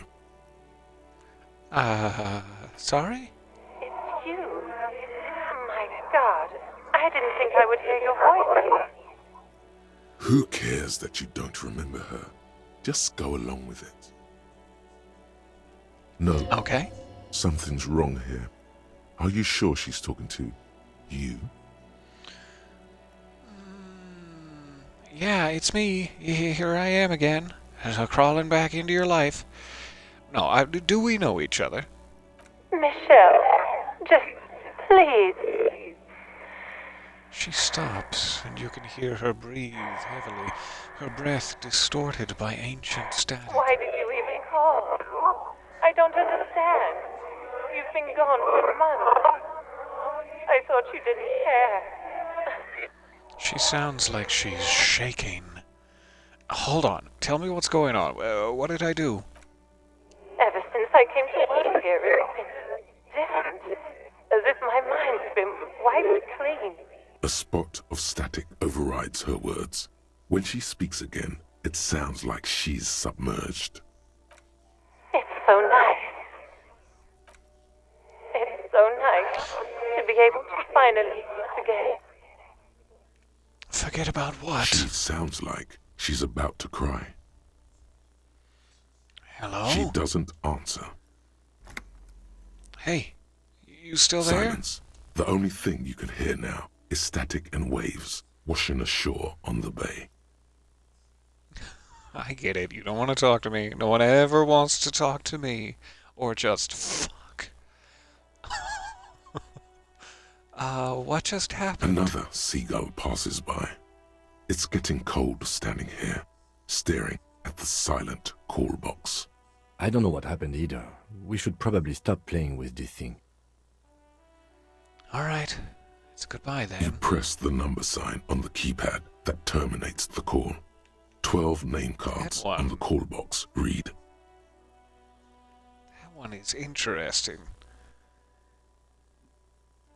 Is it somehow getting routed into, like, the radio network of Fortress Occident, or is it a completely different mystery? I hope we get some more volition later. I'd like to revisit that. Alright, Fortress Accident. Silence. No one's home at Fortress Accident. Revachol Ice Silence. City. No one answers the doorbell. The Whirling in Rags. Nothing happens after you ring the doorbell. They don't want to talk to you. It's not that no one is there to pick up, and it's not that the doorbell didn't work. They just don't want to talk to you. East Delta Pinball. Silence. No one answers your call. Interesting that this one says entrance from Building B. So the Whirling is clearly Building B. Is the pinball shop underneath the Whirling? Is that what the blue door leads to? I have got to see if we can boost our volition. That is a fascinating little breadcrumb. Yummy, yummy. Alright. Quick save. Does it feel like it got significantly darker in the last 5 minutes or so? Feels like it should be noon, and yet it seems like the sun is going down. Maybe I just don't understand how the sun works in this world. Okay. We resolved that one task. We need to go back to the balcony where my jacket is. Perhaps try another savoir-faire check. We have 2 points we could spend on it now to increase it up to 4. But that would still probably be only like a 50-50 kind of situation. Not great odds. I am running very low on thought cabinet slots. So the more savoir-faire points we can save, we might be able to start another thought a-thinking. And I'm sure I have many other loose ends dribbling down that I need to pick up. Let's head back this way for now.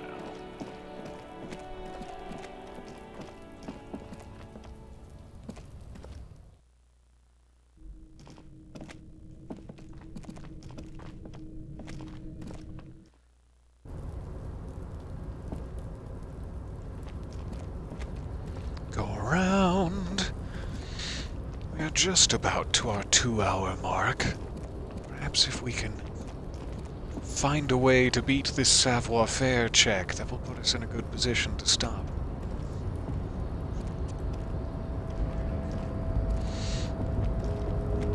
A tarpaulin cloak is still caught on the railing. No one has claimed it for their own. So I need to boost it. And I have 2 points, which means I could try it twice before we will be locked out again. However, that will waste all of my points, and lock me into having savoir-faire instead of other necessary skills. But it is very important that we get back there to the harbor, so maybe we should just go for it. Give me one moment first. Save it up here, and I'll be right back with you.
Yeah, I might have put some hot cocoa powder into my last cup of coffee.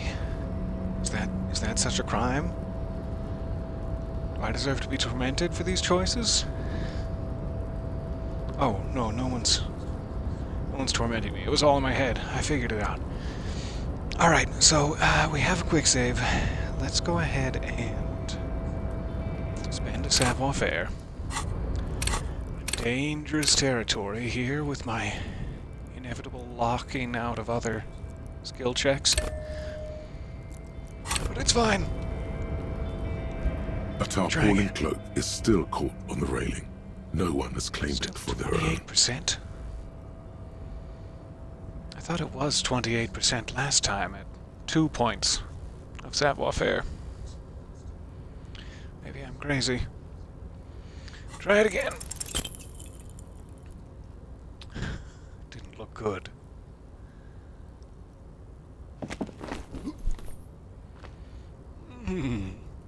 Nope.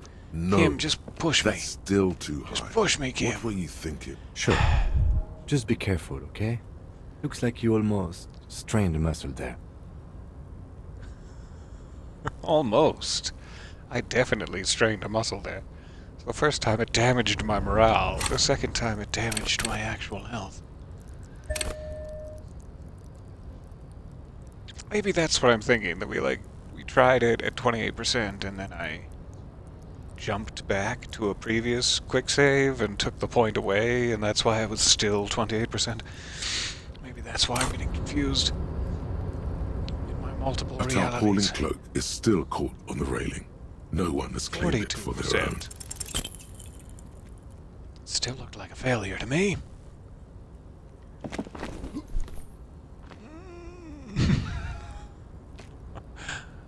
Nope, no. That's still...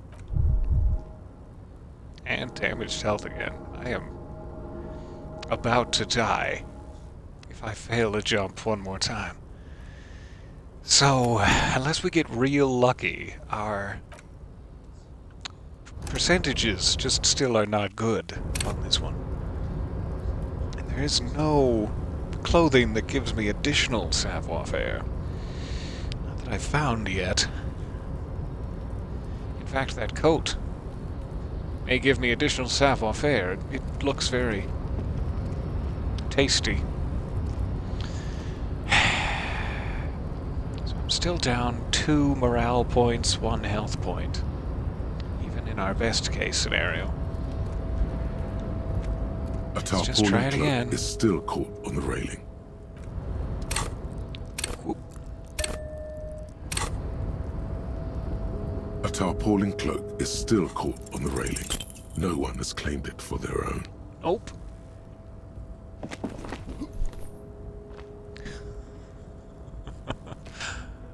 Love the little animation No, for it. no. Sure. Just be careful, okay? I'll be super careful. Don't you worry about me, Kim.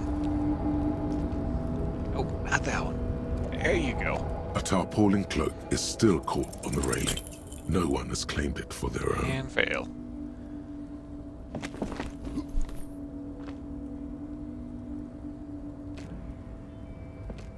Nope.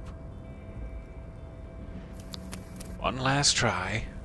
The old 3rd time's the charm technique. And if that does not work, we will circle back around to, as the chat says, put our whole ass into it. Put his whole ass into that hop. That's all you gotta do. You just gotta get over your fear, man. Kim is convinced it's not that damaging a drop. Just gotta let it go. Alright, first point. A tarpaulin cloak is still caught on the railing. No one has claimed it for their own. Aha! That looked like a success, and As you we leap still in the have air, a skill a point. chilly breeze engulfs you, sharpening your senses. Thanks, 3rd time. Alright, close your eyes. Let your senses take in the world around you.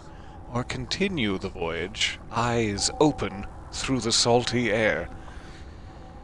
I don't... I don't want to, crotch plant on the railing. Maybe we should keep our eyes open? But I do trust it. I trust the world. Close your eyes. Ankles tingling from the tension, blood roaring in your ears. You are ready for your rendezvous with the concrete pavement below. Take me away, He's pavement. so on the money, Bratan! Just imagine yourself dual-wielding a bottle and a flaming cigarette whilst airborne! Alright, continue the voyage. As the Yeah. concrete floor welcomes you, you realize it's been a while since you felt so alive. Alert, capable.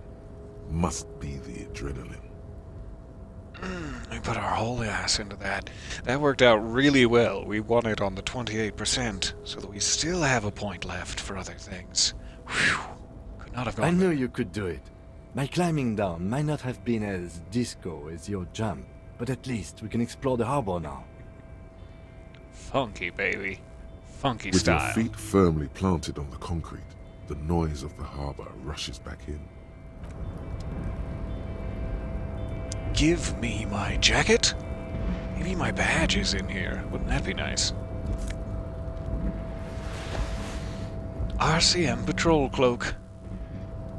That's not the one, though we should quick save it while I'm at it. And inventory. Alright. This gives me esprit de corps and shivers. Know thy neighborhood. A police cloak made from heavy tarpaulin would be nigh wind and waterproof if there weren't 3 bullet holes scattered on the surface. The signature white rectangle of the RCM covers the garment's back. What am I getting now? Conceptualization. I do like that. But this one is a double bonus. Most clothing items are like +1 or +1 -1. So the fact that this gives me 2 is great. Plus I'm sure it's going to be stunning in a fashion sense. But if I later need conceptualization, we will return. I don't think I need this hideously stained old tank top at this point either. Should we wear mesh? Mesh t-shirt. Oh, hell yeah. That blends so well with my horrific necktie. Let's just go to white satin shirt, but I really wish I could get this cleaned to remove its unsavory odor. But again, for fashion reasons, this is how I'd like to present myself to the world. Yes. Alright. Quick save it again. Jacket in hand. Or arms in sleeves. Not sure how that works. Can we now leave anytime we want?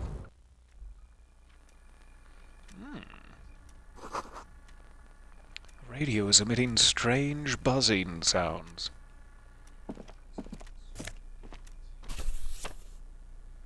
La fumée. That's what my shirt is giving off. This is a Dewey typewriter. Gross. Why is it wet? The model name is on the back. Every worker equals member of the board is written at the top of the flyers. And at the bottom, the union logo and demand democracy. Standard office file cabinet. The drawers seem to be locked. And they'll stay that way until you buy me dinner. Someone left the coffee machine on. The dark liquid in the pot looks almost sentient. Slurp it. Slurp it right up.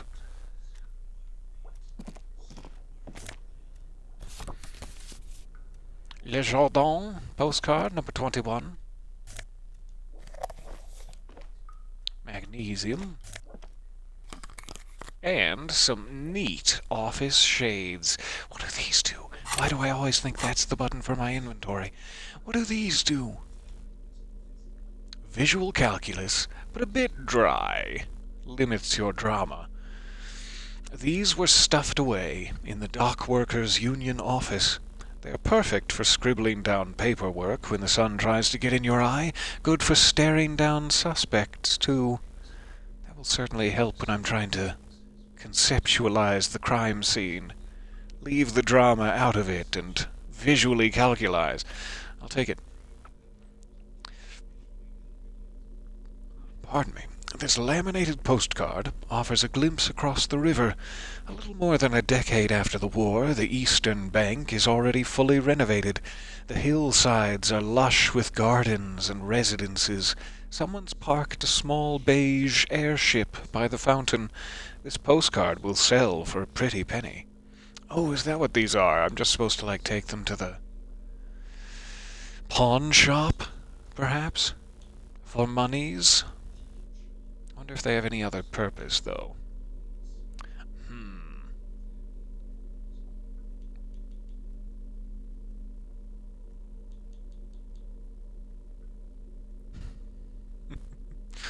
I love this pen.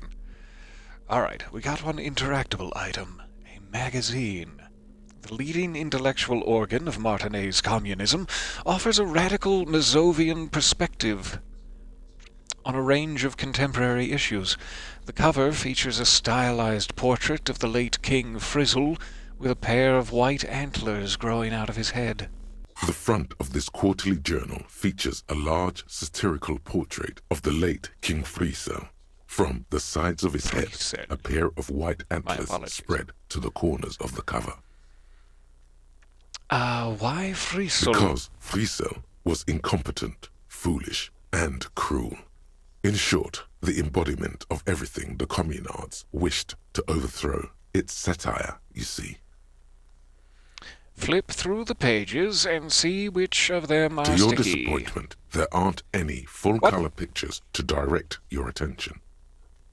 Just column after column of closely set text, interrupted occasionally by little doodles in black and white. After rifling the pages with your thumb several times, you return to the table of contents. The magazine is divided into several sections: international developments, Kunst und Kultur, and local concerns. Just inside the cover, there's also an editor's note. Due to the closely set text, this may take some time to flip through, and maybe something I want to save for after hours when Kim is asleep, and I'm just whiling away the time, trying desperately not to crawl into bed and let the torments of my mind at me. But I'll read the editor's note Comrade, now. as you know, this journal takes its name from Mazov's immortal expression, Du cristal à la fumée. This was his way of describing the way the rigid, crystalline structures of capitalist ideology turn to smoke under communism. But, like the structures of capitalist ideology, we too are at risk of going à la fumée, unlike many publications which are content to spoon-feed their readers reassuring drivel. La Fumée is committed to telling the radical truth, even when that truth may drive away potential subscribers. I can totally get behind that. Only Commendable. 4 issues in, and it sounds like they've already alienated their readership. So please, if you value our radical Mazovian perspective on contemporary politics, culture, and international affairs, please consider subscribing today. Yours in struggle, the editors. Kim, I think this is a communist magazine. What do you expect? It was laying around the office of the Debarders Union. They're probably bankrolling the thing. You flip back to the front of the magazine. The table of contents unfolds before you. All right. We will learn more about communism off hours. Can't wait. I look so dashing. These jeans are cutting into it a little, but my flare-cut trousers remove so much savoir-faire. They are tight around the crotch, though. Tempted to change. Oh yeah! I am the height of fashion. Let's put these little babies on. Look at me go! I have never been hotter.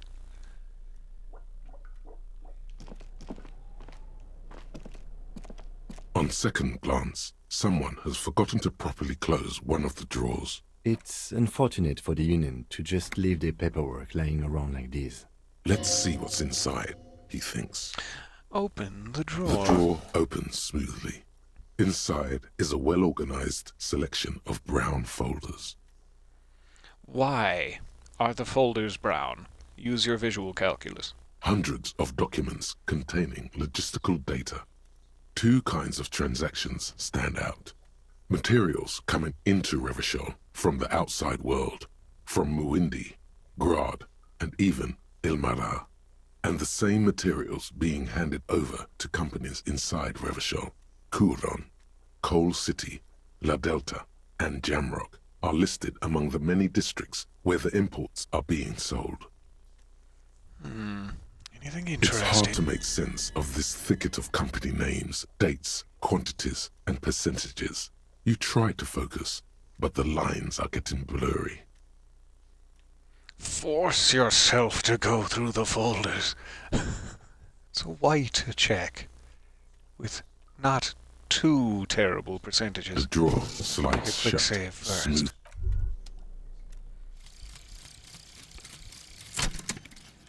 White morning.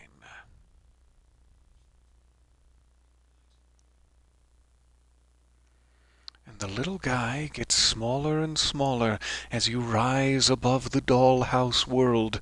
You see him out in the snow, on the streets, in the shop on the corner, and finally in a matchbox house, sitting by the window, white flowers on the windowsill. You can smell them from up here. It's awful. A white morning, a modern death, divorce, or something similar. All you can do is put more distance between you and him, make him smaller, make him less you. Plus 20% zoom out distance. That's amazing. And all motorics learning caps raised by 1. So I think those bonuses are like the points you can put into your skills, like 2 in physical instrument. So motorics are now increased to 3 at a minimum, which is very nice. So it is weird, the fact that seemingly I need to spend an entire skill point to remove a thought. There are many, many thoughts along the right-hand side, and I only have 6 slots remaining. At a maximum is like, you really have to pick the sort of brain you want your detective to have. I'm gonna need to make some big decisions about these later. And I'm sure certain things like a political way of thinking, Mazovian socioeconomics versus Kingdom of Conscience, etc., are like, you should probably only have 1 in order to ascribe to that political philosophy. So this is going to take a lot of thought. For the moment, the only one that I absolutely must have is derealization. This is great. Zoom out distance. Fun. Maybe that'll help me see some things across the river. Not wildly necessary. And the rest of these are all fairly situational. So I'm gonna have to make some tough decisions about that. But thank you for the thought. Quick saving. And with a 58% chance... Stand steady as ever. As an unlocked drawer. Whatever's hidden here is hidden well. Concentration isn't enough. Only a trained accountant with a background in logistics would be able to really make sense of it. However, there is a little handwritten note stuck on the side of the drawer. I worked hard to find this note, but never mind it. Close the drawer. No, look at the note. It appears to be a to-do list written in large, uneven capital letters. Remember, Leo, Everart's shoes, special whirling borscht, water Everart's plants, sweep office floor, more banners. I don't believe we've met a Leo. But maybe he's going by a different name. All items on the list have been crossed out, and the note itself is crumpled. Look, Kim, a to-do note with a list of errands for Everard Everard. Clare, probably. The head of the Debarders Union. One of his aides must have left it. Nothing incriminating here. Are you sure? Are you sure that he isn't spending campaign funds on all these extra banners? Corruption! The special borscht seems a bit odd in the list. I'm gonna have to ask the cafeteria manager what is in the special borscht. Alright, I'm hoping we take note of the note, but at the very least we can take another look at it later, just in case we missed something. Remember, Leo, all items on the list. We did the not. drawer slides. Alright, thanks.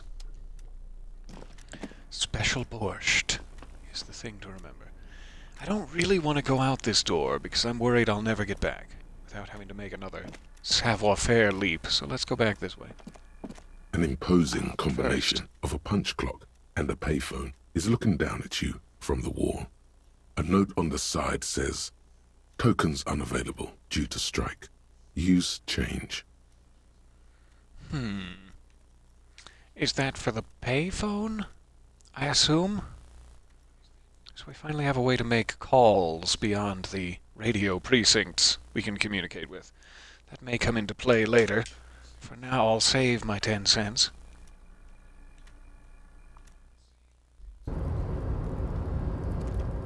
Alright, we're back up here. Quick save. Collecting rainwater.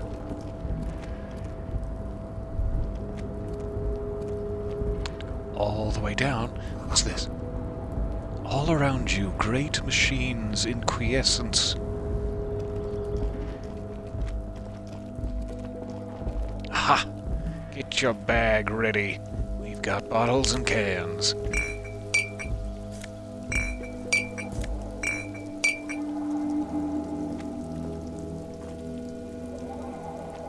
So many bottles and cans. It's a jackpot. There must be $1's worth here.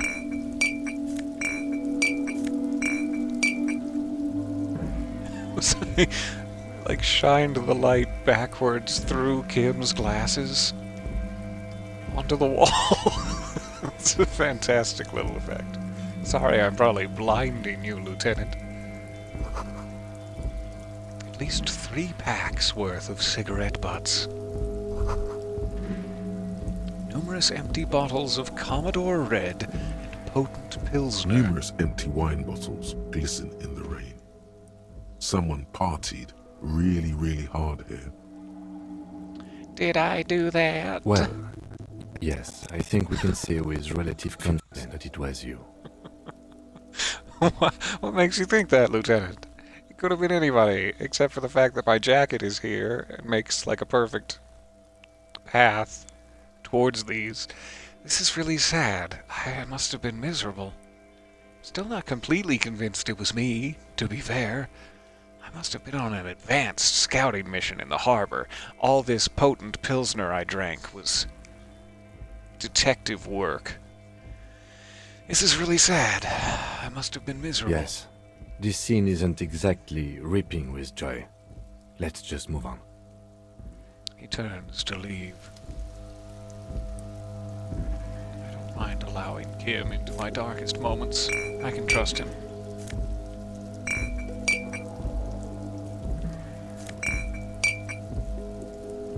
Definitely have to stop by the tear machine. After all these goodies. Does not look like a collectible one, alright?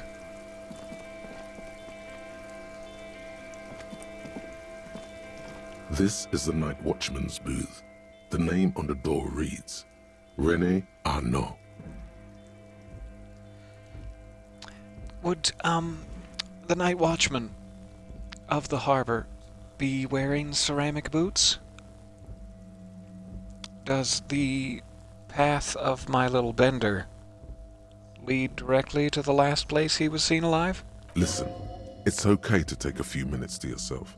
Sit down and have a breather. Nope.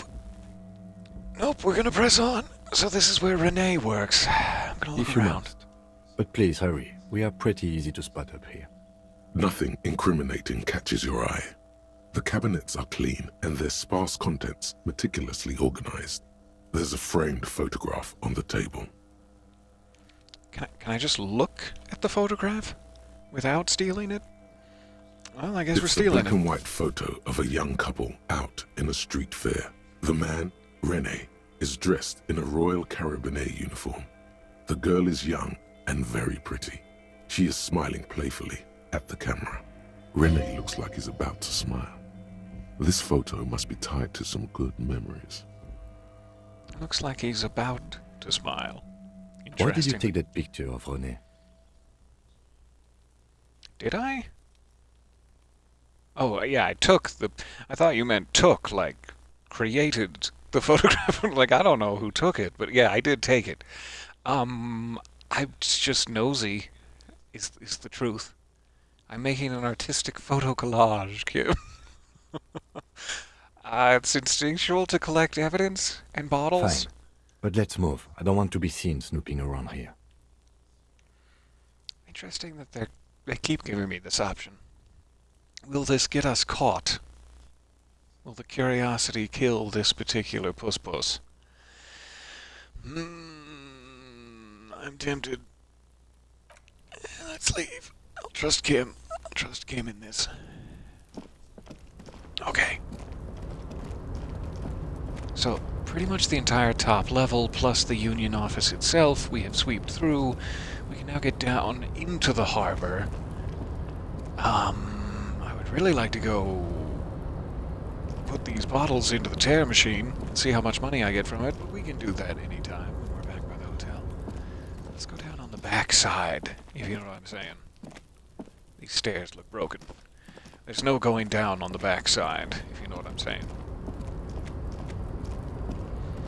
Alright, into the harbor. White pine trees are printed onto the screen covering.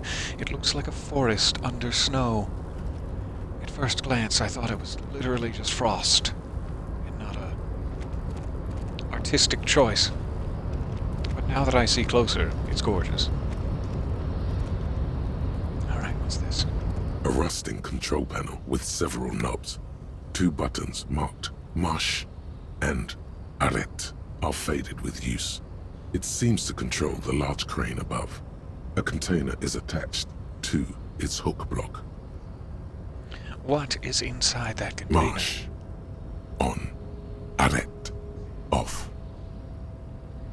Turn With it a on. loud grind, the crane shifts overhead, moving a massive metal container through the air.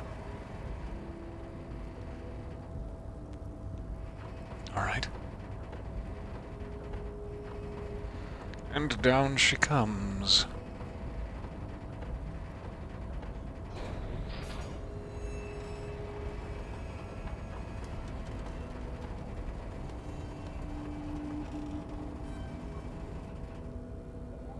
And, with a surprisingly quiet thunk, the crane places the container down. Thanks for not giving away our position, The Crane. harbor sleeps as the strike rages in the distance. The crane can rest again, now that its purpose has been fulfilled. Please go on. Moving this container, of course. For this purpose it was built. For this purpose it has acted. And now it will rest. Love I this can't game. see how that was worth the ruckus, except for seeing the crane in action, which I admit was satisfying. I know, right? I saw back there, on the rooftop, how much you love cranes. I wasn't gonna leave here without letting you see it in action. What's inside? This is the real reason. I was trying to be magnanimous, but no, it's selfish. $1.40. Yum. Before you stands a cargo container. Just one of many in the yard. Lieutenant, I think there's something special about this container. You do? Because I don't. There Why are a not? million containers here. Why are you fixating on this one?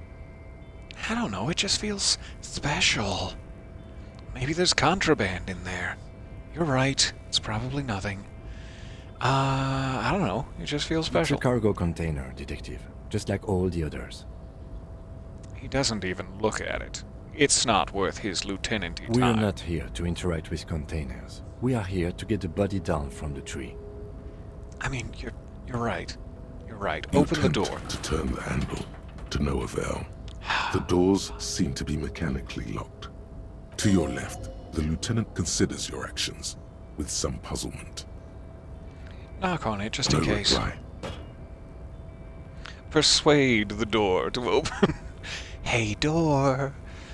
+1, because you've been erratic, yet thorough. Interesting. Been in the world for 2 days. Is there a better chance of it opening the longer I'm in the world? Strange. No possible chance of getting past it, and that's with my rhetoric at a 4. It's one of my higher skills. And yet... Well, I guess my rhetoric is at a 2, and I can get bonuses. But still, that's quite high, and ouch, 3%. Well, we'll come back. Quick save it here.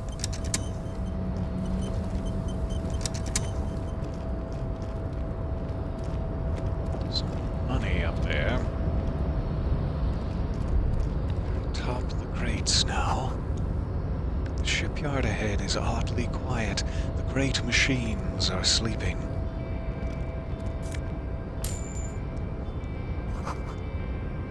This speaker tower is silent. There is no work to organize in the yard below. I hope I didn't violate the strike by moving that crane.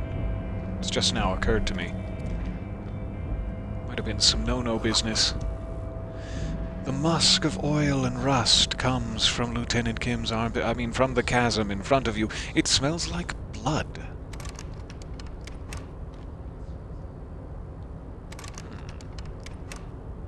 Jingle jangle, but nothing gained. Nothing jangled, nothing gained. I'm making quite a bit in my exploration. An industrial-sized thermos that smells of burnt coffee.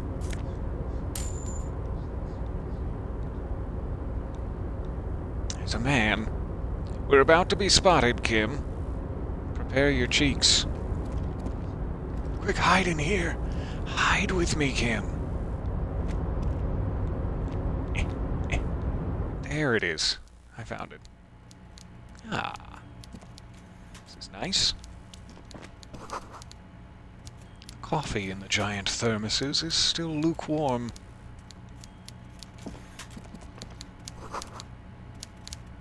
A stair made of pallets leading up. I would assume, in such a fancy office, that this might be Everard Clare, the union leader. Let's save him for just a bit. We're past the end of our typical session time. Let's start with Everett next time. Keep exploring outside.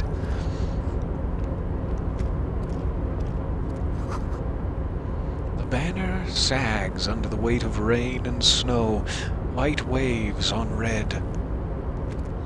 Container, container, I'll turn Leo. you nice and red. Container, container, put the logos on. It's a catchy little The tune. lyrics to this container song are being made up as he goes along. The accent is so thick, it's impossible not to notice he's Ubi, from the vanishing peninsula of Ubisunt on Muindi. Container, container, used to be Wild Pines. Container, container, now belongs to Everard. The tiny man is so engaged in his work, he doesn't notice you. Do not interrupt the little man in his joyous activity. I would like to ask him some questions about Everard Clare's to-do list and the special borscht. But I can't interrupt his joyous activity. We'll talk to both of them next time. See if there's any more money I can suss out of the place. It's really what I'm here for. Not so much the detective work as the loose real.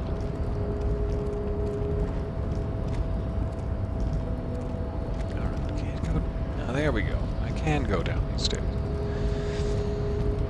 I gave up so quickly. Did we look at whatever this is? See faded industrial lettering on the platform. Kvalsent.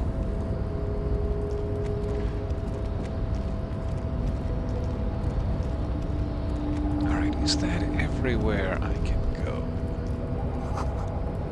Kvalsent means whale fjord in Ardan.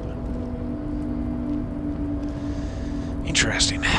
Again, I don't know if I want to leave the building until I have a reliable way to get back in here, and I'm thinking once I speak to Everard, he may be like, police business, they're allowed through. So I might not want to leave until after we've had a chance to speak with him. Otherwise, I don't think there's another path. In which case, that means I'd probably have to save it and quit here, but I don't want to save it and quit here. It's just getting good.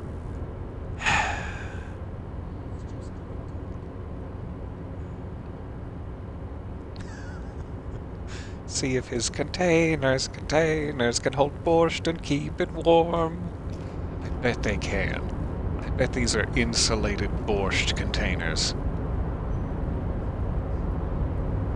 Alright, I'm gonna speak. to the folks, and then we'll say it. The lyrics to this, the accent. Container, So sorry to used interrupt. be Wild Hi, Times. Leo. Everard, he looks after everyone. Huh? Well, hey there. How can I help you, mister? A nice man. Finally, someone isn't just disgusted at the sight of me. Hey! The look in his deep blue eyes is as sincere as you've ever seen. Kind of makes you feel like an arsehole for no apparent reason. It's not the first I time. see you are not a union man, mister. Did you get lost? You're not one of them scabs, are you? I mean, technically, I jangled the crane, so that does make me a scab. What is it with you people and scabs? That seems harsh, but I'm not. I'm not trying to be. So what is it with you people and scabs? I try to say nicely. I mean, I don't personally mind. Folks is just folks, you know, and folks gotta eat. He doesn't seem to be waiting for you to answer. Just some of the other guys don't look too kindly on the scabbing kind, if you know what I mean, mister. What are you doing with the containers? Oh, I'm just making some covers for them containers here. Yes, I am. Yes, I am. So it's easier for the crane operators to spot them. This is a red check, and cannot be retried. 58% chance, though. Not bad. Let me ask you about something else. Sure, mister. About what? Where is everyone? Oh, the giant protest outside. That makes sense. Thank you. Do you work here? No, we'll ask. We'll go through. Oh, most of the guys are down at the gates, keeping the scabs from coming in. He leans in with a confidential... We're on a strike. The whole union is. You don't have to work when you're on strike. Ha! We haven't worked for 2 months now. So no one is working? Not everyone is down there, of course. Mr. Everard is in his office, where he always is. And Jean-Luc is guarding the gate. Jean-Luc? Instantly a big fan. He pauses to But think. Titus and his boys got into some drunken trouble and Everard sent them on a nice vacation. For a week or so. He stops, but seems eager to tell you more. Hey, what trouble did Titus... We're just having a casual conversation here, no police work involved. What trouble did Titus and his friends get into? Oh, I'm not really supposed to talk about that. That's union business. So the murder was union business, then? He smiles and leans closer. Him and his boys stirred up something in town. Probably drank too much and got into a fight or something. I heard Mr. Everett telling them to take some time off. Really? Did they kill someone? It's a bit of a leap. What did they actually do? I guess the boys got a bit too rowdy and had to let out some steam. I don't really know the details. Well, that's just how boys are, you know. I haven't been in a fight since I was in middle school. So you're not like the other boys. I appreciate that about you, Leo. Easy, Leo. Let's keep this on the hearties. He looks to you for Look at assistance. him. It's not going to be anything useful anyway. Don't fight it. Better to go with the flow. Too rowdy? Leo, what kind of a fight did they get into? Did they kill a mercenary? I would like to know. I don't want to disrupt the cordial rapport I have going with Leo, though.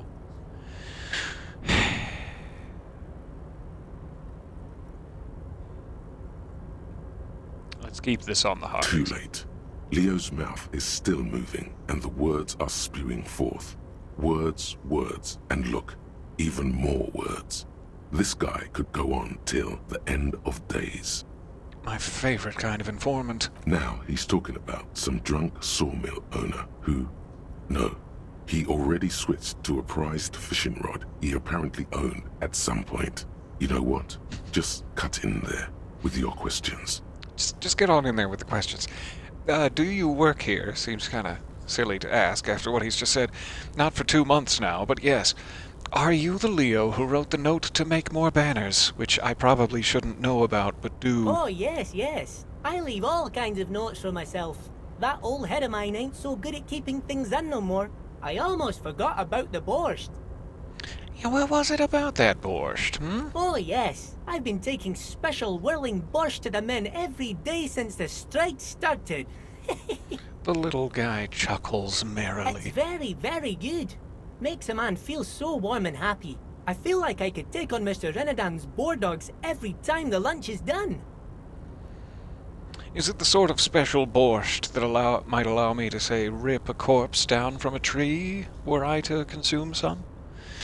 What do you mean by taking this soup to the men? Is it for striking? Yes, yes. I'm taking it to them. The borscht keeps them happy and in fighting spirits. Makes you all warm inside. They brew it in the whirling in rags. Something weird going on with this borscht. Who makes it at the whirling? Oh, the whirling's cook. He makes it. Them is always talking with Mr. Manana in that weird language and laughing together. He doesn't speak what we speak. He's from Grad. Something is off about this borscht. I'm going to look into Oh, it. sure, mister. Sure. You do that. Yes, sir.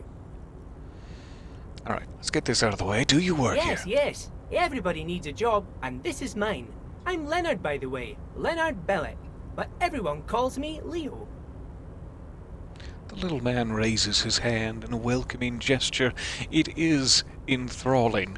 You find yourself drawn to Leo's eyes, your heart thumping ever faster, the feelings of love welling within you. I'm like Mr. Everett's right-hand man when Mr. Edgar is out of town, and Mr. Edgar's right-hand man when Mr. Everett is away.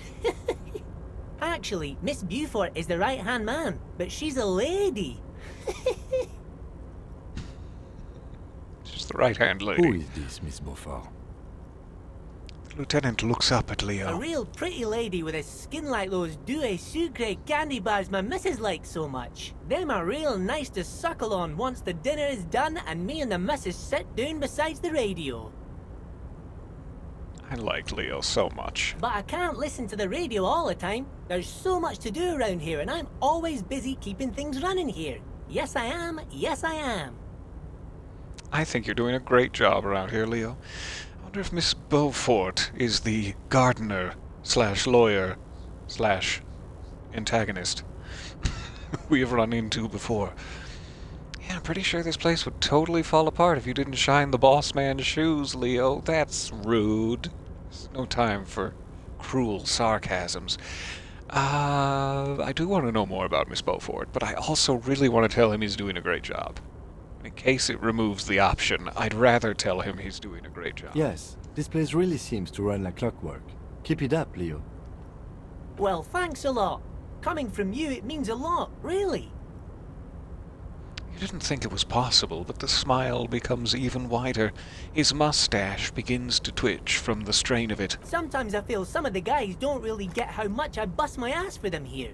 But you guys are alright. Aw, thanks, Leo. I think you're swell. The white rectangle on your clothes might not mean an awful lot in Martinaise, but the recognition from an authority figure made Leo's day.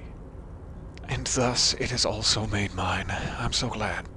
You're, UB, Oh, right? yes. Born and raised in Arish, mister. Mum had to leave my dad after he got a bit violent. Took us here to the new world.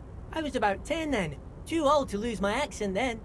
People say us Ubis are up to all sorts of trouble with sheep and other animals and whatnot. I just want you to know there was never any of that where I come from. No, sir. Those are just nasty rumors. I wouldn't dream of it. I wouldn't dream of it, Leo. Those sick, racist rumors going Thank around. you for clarifying that, sir. Alright, what's in that container over there? Point to the container that was once suspended from the crane arm, but is now gently nestled in the bosom of the ground. Oh, that one. That should be empty as far as I know. Lots of containers here have nothing in them. They're just waiting to be loaded up. Told you. I know, Kim. We're still gonna pry it open, though, because I'm erratic but thorough. So I'm looking for the leader of the Dock Workers Union, who seems to be just inside, to my right there, but I'd still like to clarify. Oh, you want Mr. Everett then? He's an awfully nice fellow, he is. Him and his brother are both nice fellows. They've lived their entire lives in this here neighborhood. Guys like Mr. Everett and Mr. Edgar, his brother, are real good guys. Made Martinaise what it is today. Mr. Everett and Mr. Edgar and I went to the same school we did when we were boys. Just want to know where I can find him. Oh, Mr. Everett is where he always is. In his office, of course. He points to the 2 joint containers on your right. Thank you, Leo. You are a star. I'm going to tell everyone down at the 41st Precinct to, I don't know, let you get away with crimes? That's about all the power I have. But feel free to shoplift and stuff. Bye-bye now. Bye. Love you. Alright, quick save. Mr. Everard, I presume. If I can only figure out how to get into the... There we go. I always feel like walking into doorways will have an effect. It does not. It has no effect. Alright. Rifle through your office real quick. Goodies. Taxidermy fish that tells time.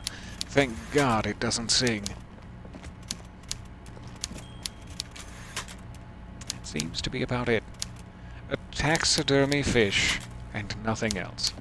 Alright, Mr. Clare. Before you is a walrus of a man seated behind a large desk. He looks up from his work, not the least bit surprised to see you. Your tusks, sir. They're gorgeous. With great effort, he straightens himself up in his chair, yet says nothing. He simply stares at you. Hey, let's get straight to business. There's a dead body in a tree. Could I introduce myself first? Are you in charge of the dock workers? Welcome, Mr. Dubois, Mr. Kitsuragi.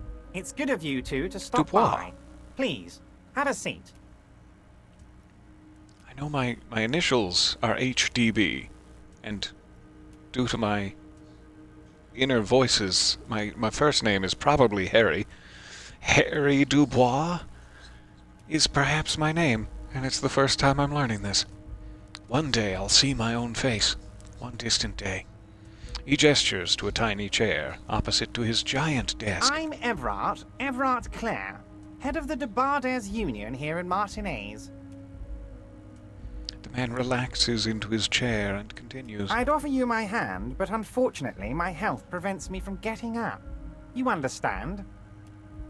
Oh, I understand. My health often prevents me from getting up. He looks extremely comfortable. The tiny folding chair, on the other hand, looks like a torture device. You go ahead, detective. The lieutenant nods at you, and then the chair. I don't want to. I'm afraid my rotund posterior may collapse it and push rusty, spiky metal into my thighs. Whatever he has in store for you, it can't be good, he thinks. I'll do my best. Forget about that. What's with this Dubois stuff? You're getting some seriously bad vibes from that name. Oh, I know, right? Why are you calling me Mr. Dubois? I haven't really explained to Everard the whole situation with my amnesia, but I'm sure he won't take it weirdly. Please, Mr. Dubois, let us converse in a civilized manner, as equals. Take a seat. I insist.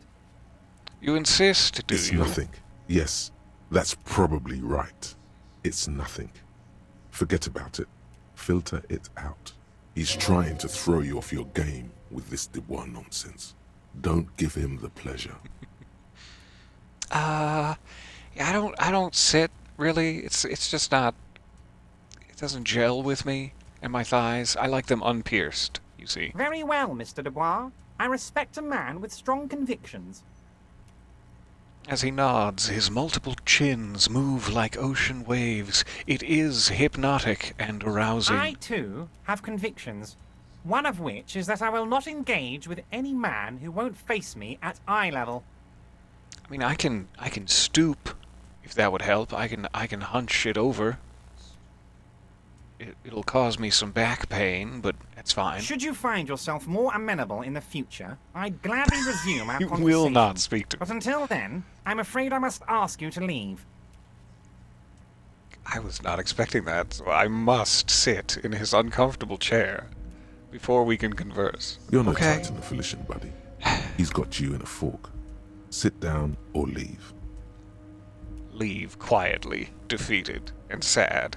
Fine, I'll sit. Excellent, Mr. Dubois. I can see that you're a reasonable man, and reasonable men can be of great use to one another. Whoa, sorry.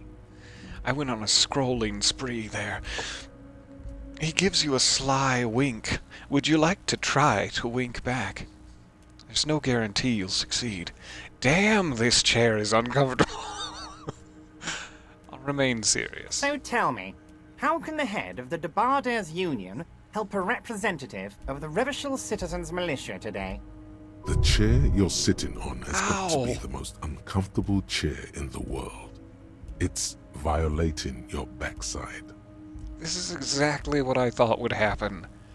I had a gut feeling that my backside was about to be violated. By the way, I heard you got a rather rude reception from a certain Lawrence Gart. Some people have no manners, it pains me to say. Have you been keeping tabs on me? This should take care of that nonsense. He points to a giant novelty check on his desk. It's absolutely comically It huge. should be sufficient to cover your expenses for a few days and patch over your differences with a cafeteria manager. Go ahead, take it. That's very generous. I can't accept bribes. Can we set up some sort of repayment plan? Hey, that's 25 real. That's good money. Think of all the stuff you could. I thought you said it was gonna patch over my differences with the cafeteria manager and cover my expenses for a few days. This is one night's worth of expenses and a couple of brewskis. And I needed 130 real to cover the damages. I'm beginning to see a disconnect between your view of reality and my rather dire financial situation. Take the comically large check. Take the comically large check, but don't say anything. Leave the check. You can take that comically large check and shove it right up your ass. I'm glad to have the option. Information gathering first. You know Guard. Yes, I know Lawrence. He's a real character. No union man in him. A real piece of work, that boy is. With a grin, he points to the checker game. It's like you're on a game show. At least don't thank him for it. I'm good.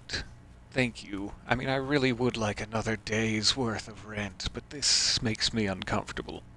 You've already violated my backside. I'm not prepared for round 2. Okay.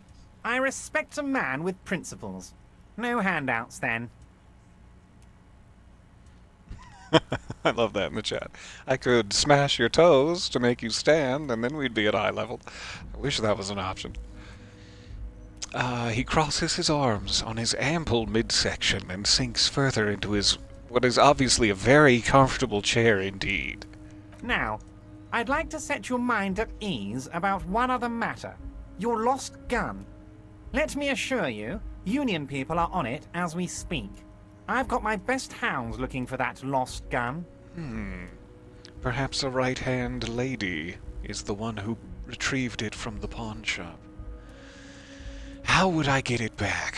His slug-like lips move, but all you hear is an echo.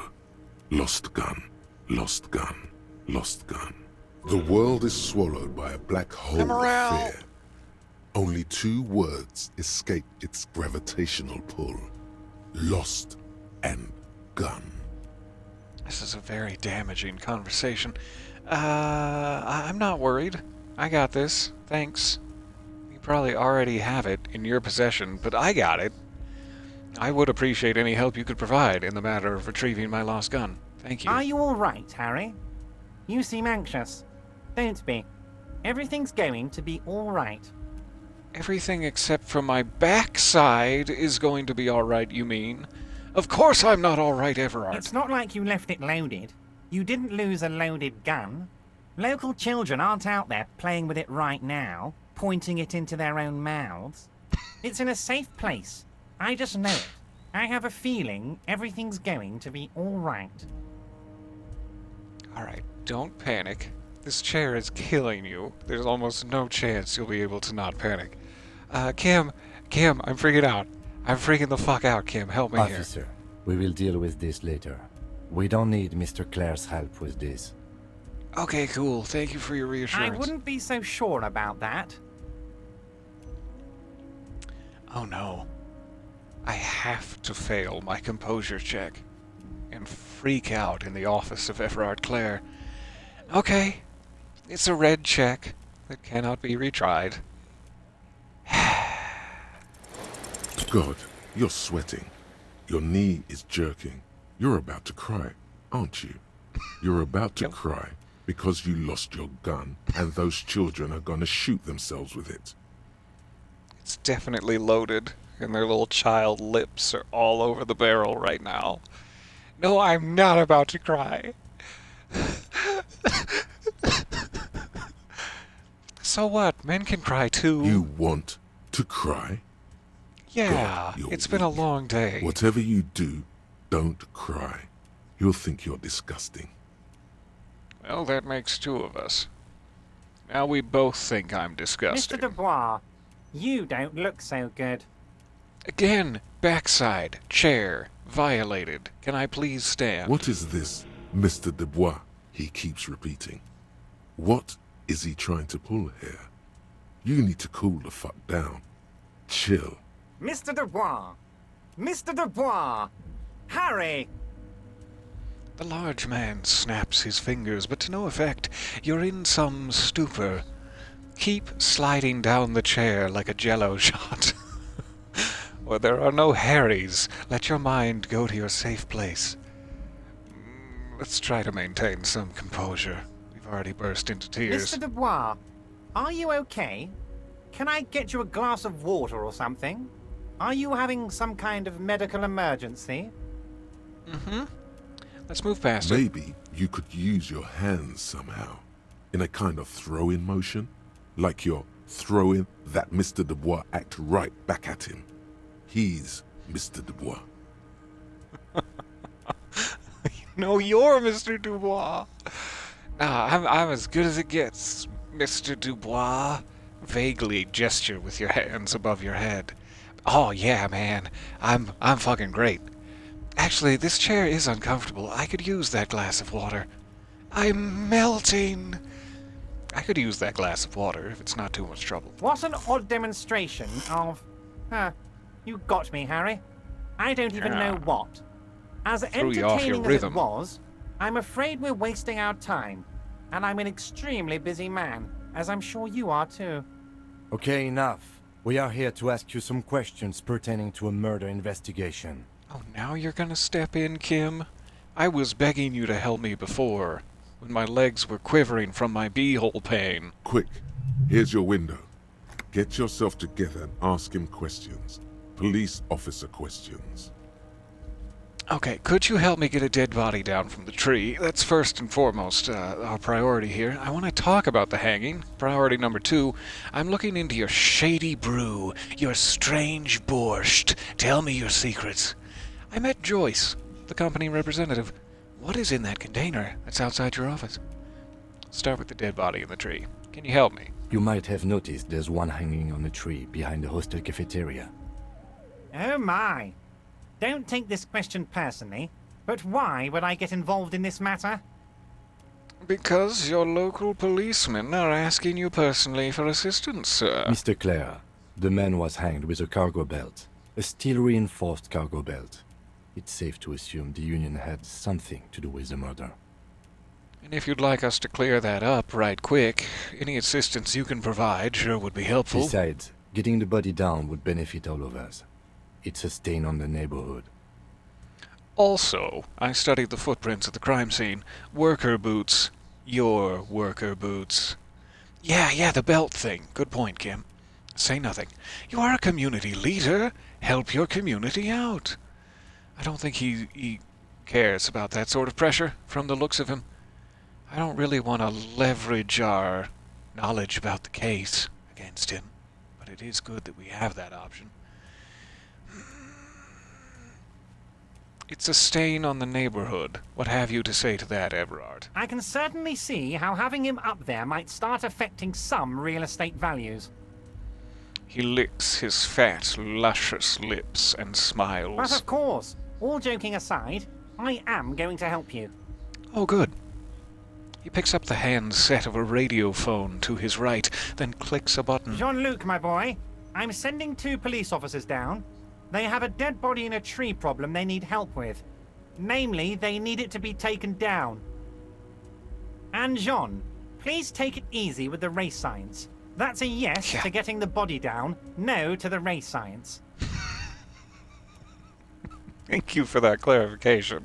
I really do appreciate it. You have no idea how long I sat and listened to the race science yesterday. He hangs up and turns back to You can find Jean-Luc down at the gates. He's the big impressive one. You know, tattoos, muscles, ethnic looking. Can't miss him. Great guy. I know him as Measurehead, and it makes me a little bit sad to know that such a person is named Jean-Luc. This is not the sort of homage I was looking for. Alright, thank you. Thank you for that help. Kim seemed very much in the court of don't go down this route with the lost gun with Everard. And I would trust Kim's instincts in that matter, but I also really want my gun back. Just in case. All those child lips and whatnot. So I want to talk about the hanging itself. Oh, of course. That's your main thing here. That's why you're in Martinez. I know everything that goes on around here, and I would love to help you, like I'm helping you with the body. Alright, so who did it? Who do we arrest? If you know everything about what happens in Martinez. I mean, it's no secret that the lynching is connected to the strike. So much to talk about. Honestly, it's been weighing on me so heavily. I understand you need to interview me. Much like where the pain is radiating from in this uncomfortable chair, I sense that there's a but. But there's a thing that's been keeping me up at night. I want to talk about the hanging. I mean, if we could just calmly talk, exchange information, we could blow this thing wide open. Yes, that sounds good. Let's do that. But I can't think straight with this thing weighing on me. You're police officers, aren't you? I have a crazy idea. You guys are basically door-opening machines. Incredibly talented at opening doors. I love this. Kim, is that true? Are we door-opening machines? I mean, we've opened a few doors, yeah. And I'm sure you're going to open this one with flying colors, Harry. This really is very simple, and there's nothing shady about it. Well, if you have to clarify... The stars aligned into a cosmic frown here. He has your fate decided. Bide your time, however, and let the stars continue their course, and that frown shall turn into a smile. Only if you play along. Okay. What is this task? Whose door? Oh, no one's. It's just a weasel. A weasel lives there. Nothing for you to worry about. What do you mean, a weasel? A loud blabbering weasel. When weasels feel no one is watching, they start acting foolishly. He removes his glasses and rubs his nose. Just go there, unlock the door, and leave it open. It's been such a burden on me, Harry. I just want this to be over so I can discuss business with you. He puts his glasses back on. That doesn't seem safe. To just open someone's door without gathering any other information and then leave it open and walk away. Sounds like somebody's kneecaps are going to be in imminent danger. Why don't you just open it yourself? Harry, I'm a very busy man, and more importantly, I don't have that extraordinary physique you do. You look like you could run around all day. I think you mistake how low my self-esteem is. Flattery will get you absolutely nowhere. You want to send someone a message that the police are working for you. I repeat, I'm a very, very busy man, Mr. Kitsuragi, and therefore I must occasionally enlist outside help. So what will it be, Harry?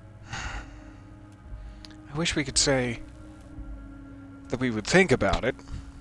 There is no way out of this particular dialogue tree without refusing outright or accepting the task.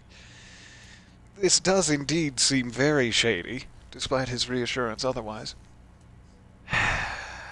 And if I accept the task, the completionist in me is just going to demand that I work for the shady union boss.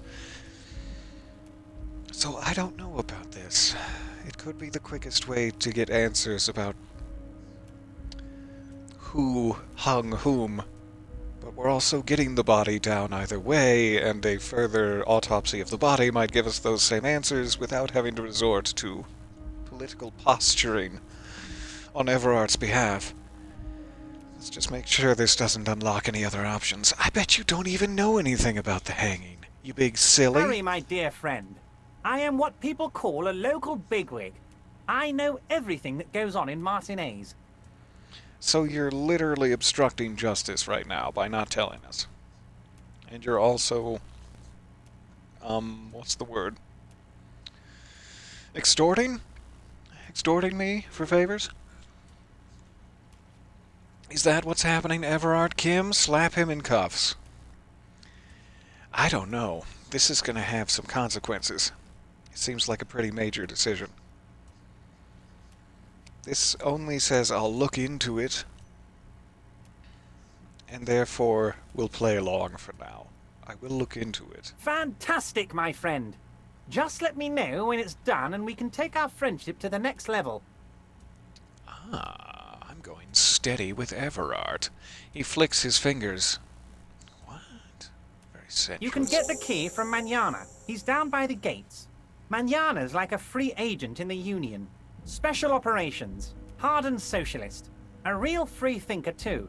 He'll tell you precisely where the door is. One last thing, Harry. He smiles, obviously satisfied with how well he planned it all out. Your butt cheeks quiver in the uncomfortable chair. Just open the door. You don't need to go in or anything. I just want that weasel to come home and see the unlocked door. I'm definitely going in, and I'm going to get the full story from this quote-unquote weasel, and then work with him against you, Everard. This time tomorrow we'll be stood upon your desk, twisting and twisting your nips to get the information we need. Alright, we have a bunch of other questions, but for the moment, I should probably go get that body down. Getting to be into the afternoon. We'll come back and speak with him about other things. Before we go, tell me about the borscht. I don't know what that means, Harry. Shady brew? There are so many moving parts in my operation, I can't keep track of them all. You know what? Don't even tell me. Whatever it is, do it. Surprise me. Just one thing. If you can, make it even shadier. God damn it, just when I wanted to dislike him, he pulls it out. Okay, I'll look into your shady borscht and make it shadier He borscht. sincerely has no idea what you were talking about. And he doesn't care either. Alright, Everard. Enjoy your comfortable chair. I'm gonna go now. Wait. You need this to get in and out through the gate. Oh, thanks. I was wondering how I was supposed to get out. Here. You're one of us now. A real red and white Union man. Take care, Harry. I will do. First, I'm gonna go home and take care of my savaged backside.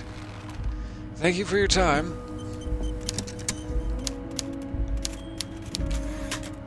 I swear there's like something on his desk that I can't quite get to in that upper left corner. But perhaps for another time when he's not looking directly at it. Oh yeah, we go this way. Sorry, Kim. Who's piloting this? Alright.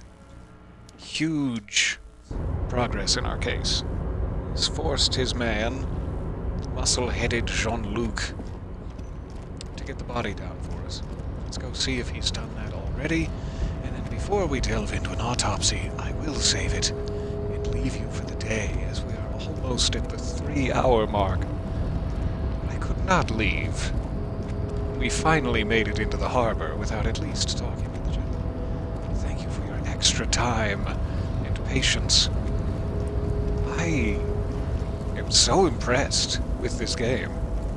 I can't think of another game that puts you in these sorts of situations, fighting against not just the world and the situations you're put up against, but your own mind and feelings and butthole nerves.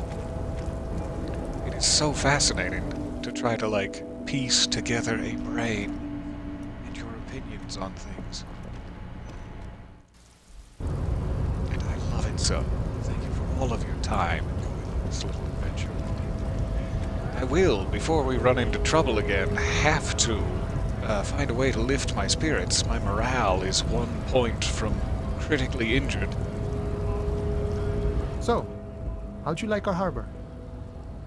I loved it. It was so shiny. You've been in there, Secrets. he means. Talked to the boss man, too, probably. It was a labor utopia. Nod approvingly. As a dyed-in-the-wool socialist, I'm sure Call Me Manana will appreciate this, so let's just go. It's but a rest area on the path leading across open plains.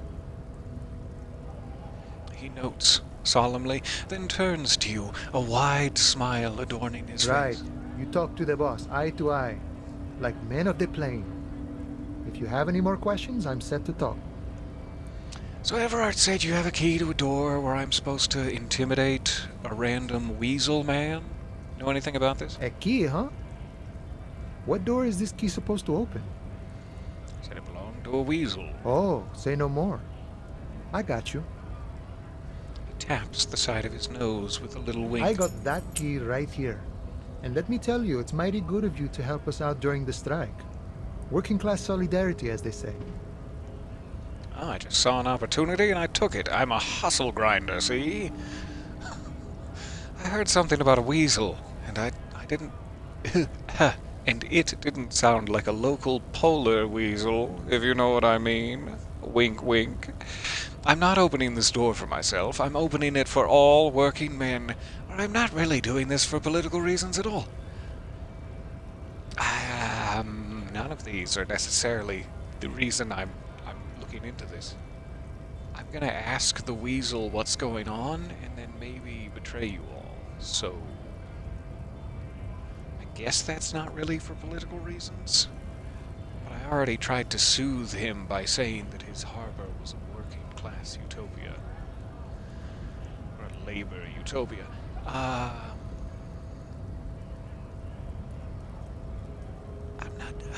I'm either a hustle grinder or I'm not doing it for political reasons.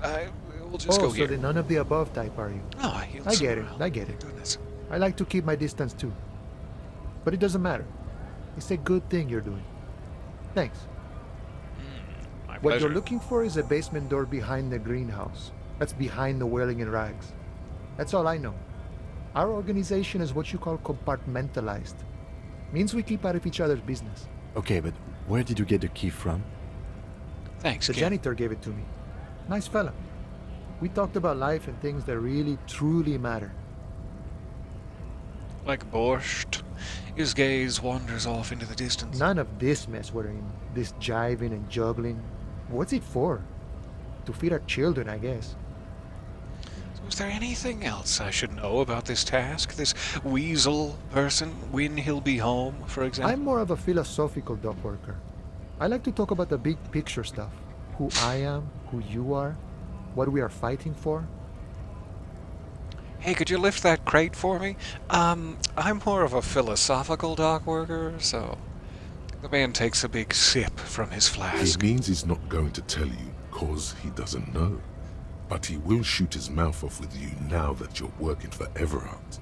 Hooray! I was so Who hoping... he is, and what they're fighting for. This is interesting. It really is. I will come back around to find all those answers. Thank you. I gotta run for now, but expect me mañana.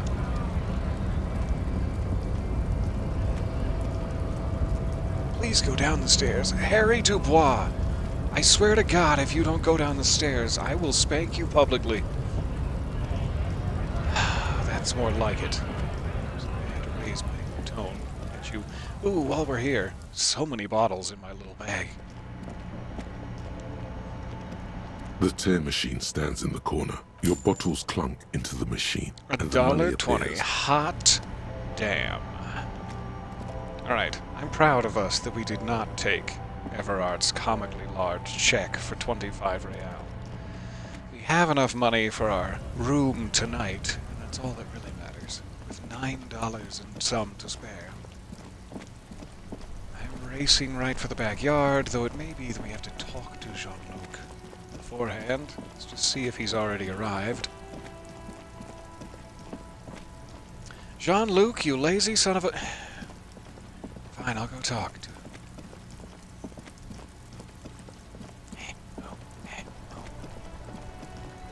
Making me walk through the streets, carrying my heavy bag. Can't believe it. Back up here. Across the catwalk.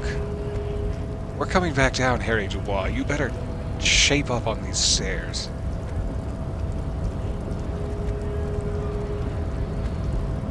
Alright, Measurehead. What's the deal? Your race descent has only worsened since I last saw you. You have really let yourself go. Yeah. Alright, Everard told you to help us to get the body down from the tree. Let's go. So it was.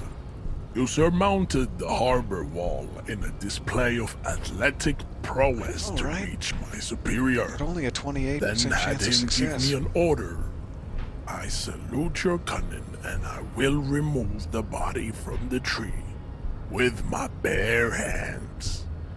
Like a man would do.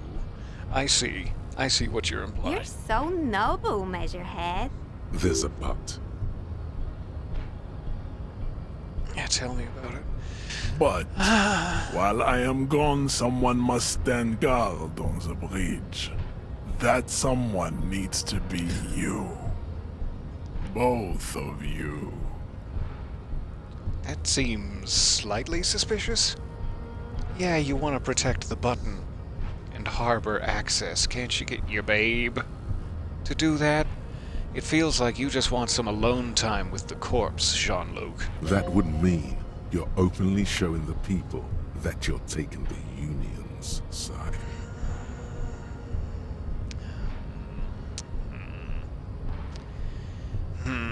I gotta get the body down.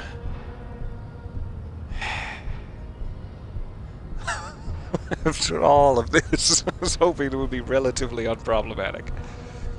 But now openly taking the Union's side in the eyes of the public is going to be an issue in the future. Lieutenant, what if we don't want to do that? This is the uncomfortable result of not taking it down ourselves. I can live with a compromise. I wish you'd made that shot, Kim. It's not your fault, though. I should have asked to borrow your sidearm. Is there any other way I can still get it down myself?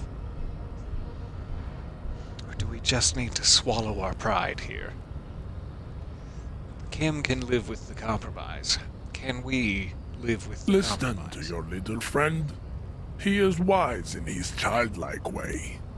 His mysterious race may yet prove fierce competition to my heroic haplogroup. I am going to announce out loud what you're trying to do, though, as a small amount of face saving. Yes, that is precisely what it means, homunculus. This is not going to happen any other way. Okay, then. Babe, see that they stay here the whole time. Don't do anything weird with the corpse, While we're here, and you're alone with the corpse, your sticky little fingers caressing.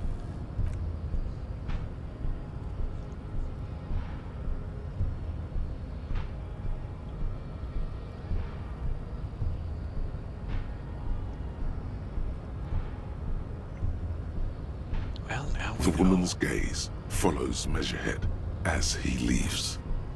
Perhaps in another life we can shoot the body down using our own fantastic funky skills and avoid all this nonsense, but in this reality, we're gonna have to make it up with the non-union members in some other way. So, you guys are like cops or something? Yeah, something like that. We're just trying to keep things from going to shit. In fact, I'm not even gonna answer your question. Why are you with Measurehead? Look at him. His craniometric perfection. Are you cops or what? doubling down on the old Inquisition, are we? Yes, we're cops. Cool. I like men with guns and power. I'm Katya, by the way. Describes one of us. Hi, Katya. You hear that? That sound. He's breaking something. It's the corpse's legs. I told him not to do anything weird. Yeah, Jean-Luc must be really tearing it up over there. I wish I could see it. I also wish I could see it, so that I could make sure he's not smudging out the evidence. Look at you! RCM rent-a-cops! Guarding that bridge like Everott's lapdogs! Is this where it's at now? The RCM is for sale! I mean, you could have helped us get the body down with your big-ass self. It could have gone another way. And who are you? What is your business here? Why are your clothes 4 sizes too small for you? Oh, Kim. Burn. Yes, I am an unbelievably corrupt cop. I am corrupt every opportunity I get. That's none of your business, though slightly aggressive is probably our best bet here.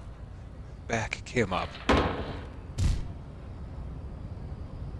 A shrill laughter interrupts you, echoing across Martinez. It's Kuno. Then, the man turns to look behind him at the behemoth appearing around the corner, approaching him, walking past him.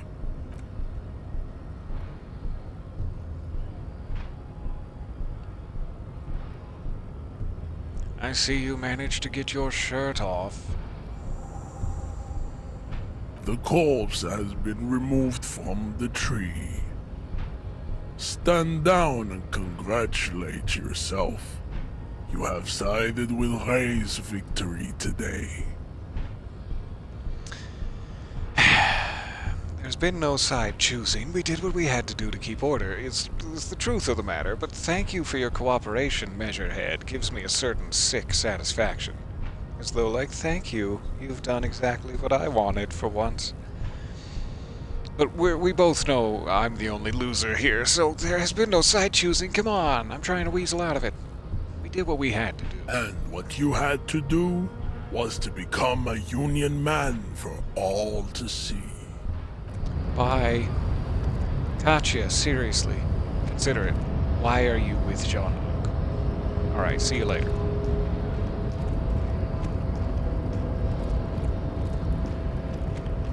Harry Dubois, don't you embarrass me on these stairs. That's a good boy. We finally made it down in one smooth motion. Alright, so, let's see the state of the corpse, first and foremost. And then I will save it, and we will autopsy our way to great, heroic, investigative glory tomorrow. Thank you for all of your time. Aw, Kuno's sad he doesn't have a target anymore. It's really for the best, though. You were polluting our evidence pool. Something fierce. Alright, corpse seems fine. I can't be sure he didn't, like, take something off of it. But we'll find that out during the autopsy. Thank you for your company, your wit, your warmth. I will see you at 14:11 tomorrow. I don't know what time I'll see you tomorrow, but it will be 14:11 in-game. I'm going to go ahead and... It's a shame we don't have a manual save from recently before having to make that public union side. But oh well, we'll quick save it. I will see you guys soonish. Thank you for your time. Much love. Bye for a bit.